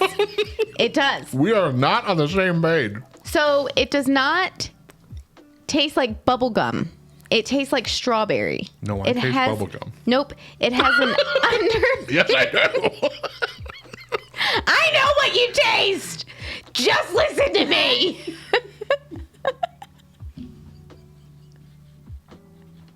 It, to me, tastes like strawberry. And so the strawberry mixed with the chocolate of the M&M, it legit tastes like Neapolitan ice cream. Not necessarily good Neapolitan ice cream, but, you know, Blue Bunny Neapolitan ice cream, not Bluebell. Tastes like you took Neapolitan ice cream, ate all the ice cream, and then dumped chocolate and bubblegum in it, and then microwaved it, and then took a spoon to that. That's what it tastes like. It Most really... No. Maybe. Yes. Like astronaut ice cream. I don't think I've ever had that, so I don't think I can... It's like that freeze-dried stuff. I've never had that, but that could be a possibility. Uh-huh. Oh, that second bite was absolutely worse than the first bite. Well, I'm about to take a third bite. Yes, I'm hungry, but it's really not bad. I hate it. I hate it. It's hands down way better than the fudge brownie. No. Yes.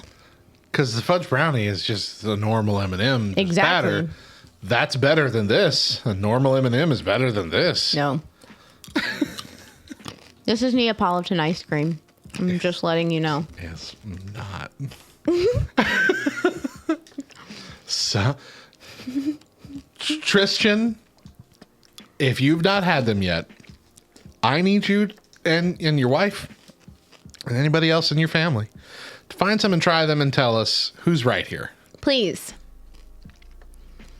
Me? Or me. Or the crazy person. And he is accurate. I'm crazy, so let that sway your answer. Well, everybody, tonight has been a fun night. Thank you so much. We're actually, we're, like we said at the beginning, genuinely surprised we had this many people actually show up tonight because it's the holidays. And we were it's late. It's been a couple weeks, so it gets off people's minds. So I'm very happy that we had so many people join us. You mean to tell me that we can just get off people's minds? We're Who could forgettable? ever stop thinking about us? For real. Like, people don't wake up and they're not like, ah. You want people to be that obsessed with us that they just think of us nonstop? As long as they live far away. Well, a lot of these people have my address because I've mailed them stickers. I don't... All right, we are going to raid somebody as we head out, so stick around at least through the raid, say hi, give them a follow, and it'll earn you a few more points, channel points here on the show. Oh, you guys are so nice. Stop smothering us with your love. We will be back again unforgettable next Friday and the Friday after that. That last Friday, which I believe is the 19th, expect it to be a longer show because we will be recording what we recorded tonight, hopefully shorter versions of those, and then a full like Christmas Eve special episode. It'll definitely be shorter because we will have had 3 weeks of talking with each other. So yeah, it's always longer this first week back after a break. So expect that. Okay, Lark, I was going to go to a Kai and Peach, but do you have somebody else who's better? Not better, but somebody else in mind? Why does she get to decide? I've given her the power. That was a mistake.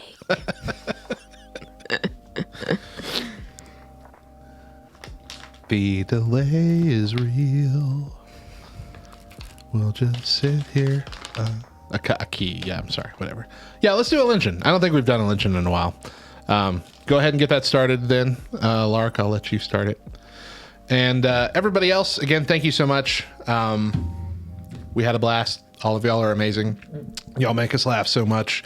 And you've made doing this show just 100 times more fun than it's ever been. And it was already pretty dang fun for Mo and I. So that means something. It really does. Can I just say something real quick? Yeah. Real quick. I'm buying all my food from Australia from now on. Because there's no calorie intake on the back of this. It's just energy. It tells you how much energy you get from each serving. We love you.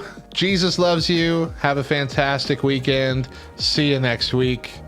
And Shabbai. Bye.